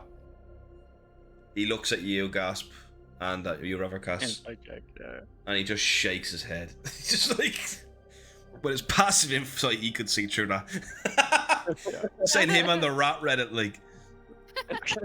yeah, the rat rolled his eyes. Going. Yeah. Oh, I'm committed to this character choice there, haven't I? Corvu, we're heading to Harkoven. What kind of defenses are in this town? Is there a marshal, a sheriff, a city guard? If we're finding zombies in the hinterlands, that can't bode well for any settlement. Well, we'll have to report you, of course we will. Report it to the rangers, and we'll also report it to the town guard. I'm sure the Gold Leaf Monarchs are going to want to hear all about it. Gold Leaf Monarchs, are they the ones who are presiding over this town? Yeah, ever since Lord Harkova, how would I put it, disappeared. We know he's there, he just never comes out anymore with the rule. So the Gold Leaf Monarchs have gone and taken over to run the town's trade. You need a license with the Gold Leaf Monarchs now to even trade in Harkoven. Cost me 500 bloody gold. For wine? No, to trade. Oh, to trade wine. To trade anything. Oh. Harkoven's a bit of a weird place. Everything's bureaucratic. Taxes out the yim-yam as well. But it's a very special delivery of wine for a very powerful fellow. So I do believe he's paid quite a strong amount of money for these Elvish vintage. And you said it was 5 months since the last time you were here. Could be a bit more, I can't really remember. It wasn't like this with the weather though. This is very bad weather for this time of year. How long is this Harkover fella missing? Lord Harkova? Oh, he's been gone about 2-3 years now, something like that, I found. Daryl, while they're talking, would it be okay if I kind of stepped over towards the cart and took a look at the wine? You if can. I could see her motioning towards that, I would try and move in front of Corvir to draw his attention. Oh, okay. Jenny, roll me a stealth check with an advantage, and Gasp, roll me a charisma check. No, persuasion. Sorry, deception, persuasion. Let's go with deception. Deception. Okay. Deception. Yes, God, great. -1. You, advantage? not with advantage, no. You did terrible, both of you. He would go, oh, what are you doing, Miss Victoria? Look, I'm going to speak matter-of-factly here about this. Oh, you know. We have just been attacked by something in the middle of a woods with a man with a cart. Says I. I would just like to make sure that what we are bringing to the city is in fact this wine. Of course it is. What bloody hell sell would it be? Well, I don't know. It's a rare vintage of wine. I'm a wine merchant. I've been coming around the whole world selling wine my whole life. Looking over for me, my daddy. Would you mind showing us a bottle? Are you willing to pay for it? I just want to see the bottle. Oh, you want to see the bottle? If you open it or damage it, you're paying for it, right? We got agreement. You can see kind of a little flash of like rose color in Victoria's like neck that she's kind of starting to get a bit annoyed, and she's trying to push it down. She's like, "Well, obviously, if I'll open the bottle, I'll pay for it." Roll me a persuasion check. Oh, can I help with that by throwing in a sentence? Yes. Well, look, I think we can all agree mistakes were made today, mostly by me, but not just by me. So I am actually happy to pay for the wine for all of us to share. I feel like I have to make it up to all of you. Wow, that's so kind. Can the horse drink wine? No, the horse cannot drink wine, and you're not allowed near the fucking horse. I'm not going to go anywhere near him. I was going to get someone else to give him the wine. Bollocks! I don't want to murder your horse.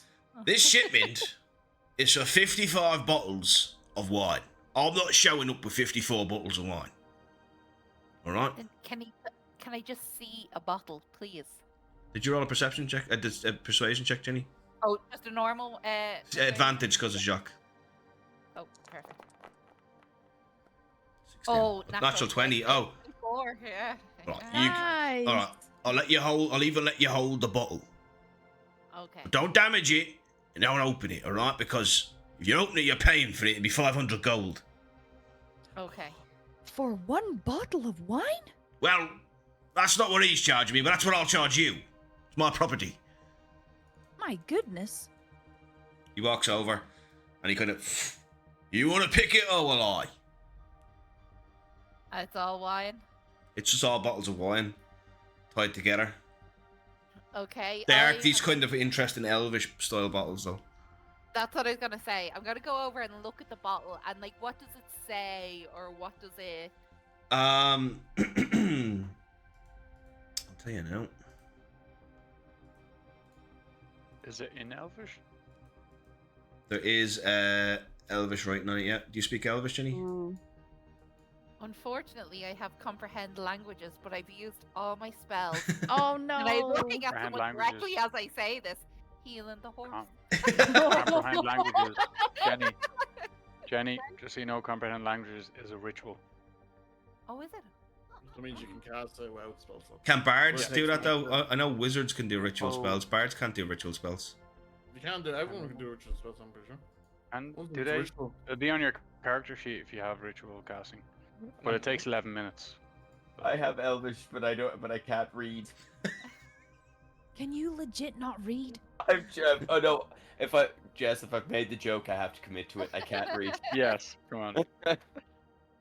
Oh my god. I don't know, Dave, if bards can ritual There's only cast. 5 classes in D&D 5th edition that can cast ritual by default: artificers, bards, clerics, druids, and wizards. Oh, okay. Oh, So it it's says warlocks at and the stuff that end can't then. Okay. It actually says at the end of this first level, a pinch of soot and salt ritual. Yeah, it'll take you 11 minutes to do this, Jenny. Yeah, I actually take a bottle out, like one that looks easy to take. I don't refill or anything. I take a bottle and I look at it and I go, oh, it's in Elvish. I'm like, it's been a long time since I read anything in Elvish. You'll need to give me a few minutes, but I think I can figure out what this says. And you can tell she kind of goes into her head and she steps to the side with her scrolls and stuff. Well, I'll just Picks up the ask bottle. him. And he points at Gasp. Oh. Well, Ask me I what? suppose I didn't think Did of that. you just assume? Penny says this to Corver. What? Did you just assume? Assume what? He can read Elvish? Look at his fucking pointy ears. His race. That is terrible. He's an elf. Elves that have pointy ears. He's a fucking elf. Look at him. I kind of look at Gasp.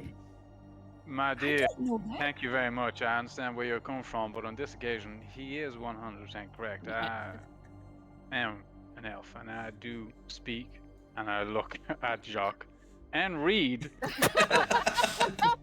Hey, I can speak. I say in Elvish. Hey, I can speak Elvish. I mean, And I know how reply to. you. I know how to read I it too. reply to you in Elvish. All right, love. I know you can. That's not a problem. Right? No one's challenged you on that, for fuck's sake. Oh, Liverpool, I don't want to speak Elvish with you anymore. Oh That's because my I'm speaking god. it fluently. Oh my goodness. I'm like, oh, I'm sorry, Gasp. I don't know why. That just left my head for a moment, and I, in a tizzy, give him the bottle of wine for him to obviously read easily. That's all right, my dear. You're only looking out, and I get that. You don't want to cause offense to people. What am I reading here? Oh, This is a everybody a cannon. 112-year-old wine from the Moonshade Isles. Yeah. Triple aged in double branded barrels. Okay, opposite over Lavender Hills, overlooking the moon. Overlooking Loch Plan. This is a fine vintage, my dear. Fine vintage. Sure do know a lot there, Gasp, from someone who's not from Faerun. Must have said that. I'm literally reading what it says. It doesn't say that, man. It just says the year and the moonshade oil. That's all it says. All wine labels all go on about the fucking where they're. No, this is not a wine label. This is a stamp. The bottle's been stamped. Oh shit. Okay. Hopefully, Well, it doesn't say I very well. did not know that you are a sommelier. Ah, this is fantastic. We have someone else in the group who appreciates a good bottle of wine. Huh? I know, chicken. This is not fucking great. So- I'll respond in Elvish.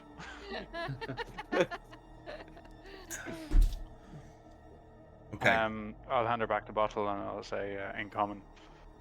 To me, this all looks above bold. This is a normal bottle of wine. But here, I'll leave it to you. I've got something to attend to with Casper. Can I beg a moment of your services? And I'll Is it ask Casper? for. Yeah, Yeah. he said you.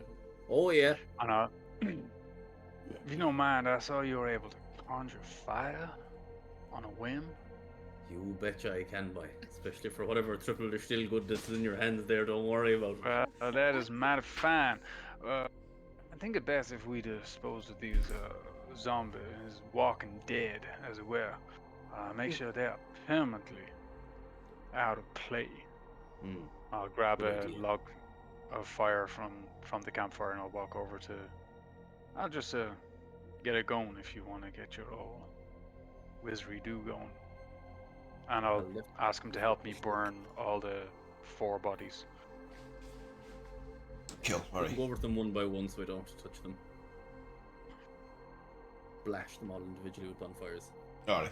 You're going around blasting the things. Carver's like, right, I'm going to go sleep because we have a long trek to Harkoven in the morning.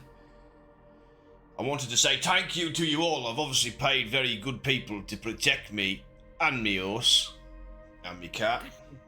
Jenny, did you give him that bottle back? I literally, as he says that, I'm handing it Yeah. back to him. I say, I'm so sorry. I just had to be sure, and I point to the zombies. Oh, sure, it's all right. Don't worry about it, love. He puts it back, slots it in, pulls it down, the tarp over.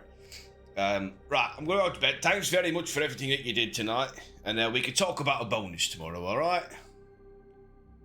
Wow, that's Hey. wonderful. Thank you. Good lad. It's all I'll good. still take the first watch if that's all right. By all means, sort out amongst Okay. yourselves. I'm tired, man. See you in the morning. We'll have sausages. He goes and gets his camps. Good Sleep. night. Yeah, I'm like, nice as well, like Penny. Nice. Like White Chicks, you know the film? The two of us. Good. Good night. And I'll take the first watch with Penny. Gasp and Casper, I'm going to say it takes you about an hour and a half to burn the bodies properly. Cool. Once that's done, what do you do? The smell of like sickly, Um, rotting, roasting meat fills the air. there's a kind of slight grin, smile to gasp as he's watching the bodies burn, and he's mumbling in Sylvan. I don't know if Casper can speak Sylvan. He's mumbling words in Sylvan. You like the smell It of that, seems do you? You have a shocking grin on your face there, so you do. Apologies, no, I'm offering up a prayer of gratitude and guidance. What's that you're speaking? You're muttering to yourself. I couldn't hear it at all. Speaking Sylvan is the ancient languages of my forebears. It's a language spoken by my kin. You know them as high elves and wood elves, Eladrin and Drow. I recognize all these, Daryl, obviously, right? Yeah, you. I mean, Or they're. do Yeah, I? you would. They're kin of mine. We all share a common language. I can respect a man who's offering prayers. I might as well say one of me one. And I'll start saying a prayer to the Oak Father. God bless ye. I know your souls were trapped inside that shite, but let you go now to heaven and enjoy yourselves this night. Very good. All right. You guys kind of. Who's in? So there's 3 watches required. Penny and Victoria did a first. Who's going to do the second? Wherever do you wake up? Really is wake How up. long is a watch? 2 hours? 2.5, 3 hours, something like that. Sure, you might as well stay up gas, will we?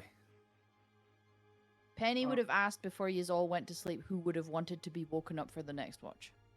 I actually don't need a lot of sleep per se. Generally takes about 4 hours for me and my kind.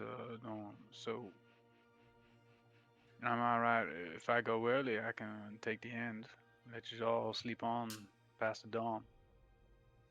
Sounds good. That means we're gonna wake up, and I'll kind of turn around and kind of look towards Jacques and Cass, and Casper even, and be like, "So, do you guys want to go next?"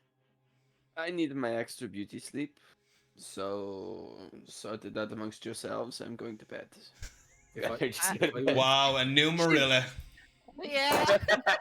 Penny will be like to Victoria, "Is that a thing?" Is that a thing, beauty sleep? Or? Yeah. It most definitely is. Oh. I don't do it myself, but I know a lot of people who do. And look, I mean, as idiotic as he is, I mean, look at Jocks. And as I say that, if he could be like glistening walking into the tent. Looks like these are not free, ladies. Okay, they require a lot of effort. Penny will just kind of like look at him and shrug. Yeah, I mean, I guess. Yeah, I mean, obviously his personality destroys him, but you know, physically he is. I think Jocks is nice. Yeah, I think he's all right. Yeah. Okay, well, Casper, would you guys like to go next then? Wake you up in a couple hours? If I've been up for an hour and a half burning these bodies, will I lose sleep? Or can I take a watch and still be okay? Take a watch. You can only take 1 watch without taking exhaustion. I'll take a watch, yeah. Sure, I'll take the next one. Sure, I don't mind at all. Whenever suits yourself. All right, I'll wake you up in a couple of hours then, and I'll go and I'll kind of like go over to Victoria and sit with her as we were earlier. Tail kind of wrapped around in her direction and probably answering any questions or whatever Victoria would like to do. Cool. As we're watching, obviously. Definitely watching. I'm going to, when it lulls, when we're talking and all, Victoria will like say what way she's going to write what happened tonight. She'll be telling you, and she'll be asking you, like, you'll be, if this makes, I don't know whether you would or not, but you might be surprised at how you came across in the battle. Like, you'll be like, oh my god, I can't believe I did that, because Victoria is like a master of storytelling and the words. So you might even be like, oh my god, I'm deadly. Like, do you know what I mean? Like, Doubly so, because Penny wasn't Penny during it either. Yeah, so. yeah. So you could be shocked at what you're hearing, but it'd be modified by the. I did that. Yeah. Sounds It's good. okay, DM. Yeah. Victoria checks her notes tomorrow when it's just all about Jacques' epic battle against the horse. And how his member is smaller than the horse. Yeah, and that's why he fought the horse. All right. The night basically goes on without any kind of nothing else happens. The Lathander's sun rises in the morning, and the rain stays clear, thankfully. Am I okay to pack you guys up and send you to Harkoven? Mhm. Yeah. When I get up in the morning, can I do a little something? Yes, of course. So we're all up around the fire. We are The fire's out. It's like morning time now. breakfast. If Gasp was last doing the watch, he would have kept the little fire so that there'd be something there for the guys in the morning if they want to have tea or coffee Oh, okay, cool. to restart the fire. Nice. As part of my cook treats, Yeah. can I go around and just gather a few berries to make like a nice jam and stick it on the remainder of the bread? Roll me a nature check. This place is heavily foraged. Sure, check. Or no, not a nature check. Sorry, clock, a survival check. Survival. If you want to take the 15, you can. Oh, it did 16. Take the 16, man. Yeah. You actually do manage to find some berries that most people would think are poisonous, but you know are not, and actually delicious. I'm going to spread some of that nice jam on 2 big slices of bread, and while I'm making one myself, I'll go over to Victoria, and I'll give her the other one. I'll say, hold on to that now for later. I'm making jam. Oh, so much. everybody's hitting Aye. on Victoria. I'm gonna say to her then, you know what now, you'd remind me of what my daughter could have been now if she grew Oh, up to be- Jesus. if you grew up all nice. I know she'd be a nice smart girl like you. Reliable like. And I say, I'm sorry, Casper. I didn't know you had a daughter. What was her name? Her name was Tizia. Tizia. She was a lovely young girl, sure. Oh. She isn't here now, so I don't have anyone to give the bread to, but you're a close second. Oh, thank you so much. And now, would I get the vibe of him that I could ask, or is it kind of closed offish? Or say, do you want to talk about it, or? Well, I didn't mind. Do you know, it's been a good long while now where the grief has kind of faded, and RJ's was shocking hard at the start, and you do see his face cracking a little bit while he's eating his bread. I say I can only imagine. And when she sees him going to crack, she was going to ask what happened, but she actually just puts her hand on his back and she bites into the bread and she goes, like she's actually taken it back. She goes, "Oh my god, that jam is amazing." Trying to kind of lighten it a bit. I'll definitely lighten him up, yeah. Yeah. Ari, you're a good girlie. I think it's real We better sweet. get going, will we? Ask her what the difference in jam and marmalade is, Casper. Not after talking about her like she's my daughter. I won't. Ascot walks over.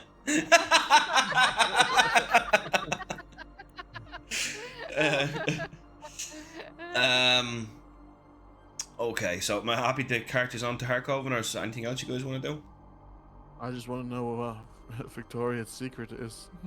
Oh my god. Do you know what this is going to turn into? Did you ever see This Is the End, where Emma Watson is staying in bed, and then she's like, you know what, I'd rather take my chances with the zombie. Don't worry, Penny, we'll find you a nice Dragonborn. Yeah. Big bussy Find her Dragonborn. an actual dragon. An actual dragon. Yeah. The Bard seducing the dragon, how real original. Right, roll Constitution saving throw. Alright. So Corvar basically packs everything up. The tents all belong to him. He packs everything up onto the cart, which uses a help, obviously. Maybe not Jacques. And he gets clip clop onto the wagon, and you set off. You march through As you kind of make your way towards Harkoven, you encounter some people along the road. A lot of them seem to be heading to Harkoven. Some are heading away from Harkoven. But what kind of strikes you a bit mad about people along the road is that people going to Harkoven are almost like refugees, like they're fleeing some sort of devastation. The same as there's people leaving Harkoven. People going to Harkoven seem like healthier, but as if they have seen kind of troubles, you know? Whereas the people leaving Harkoven are sort of skinnier. They look hungry. Their eyes have pitch black, black bags under their eyes. They look generally worn down, not just on a physical level, but on a spiritual level as well, on a mental level.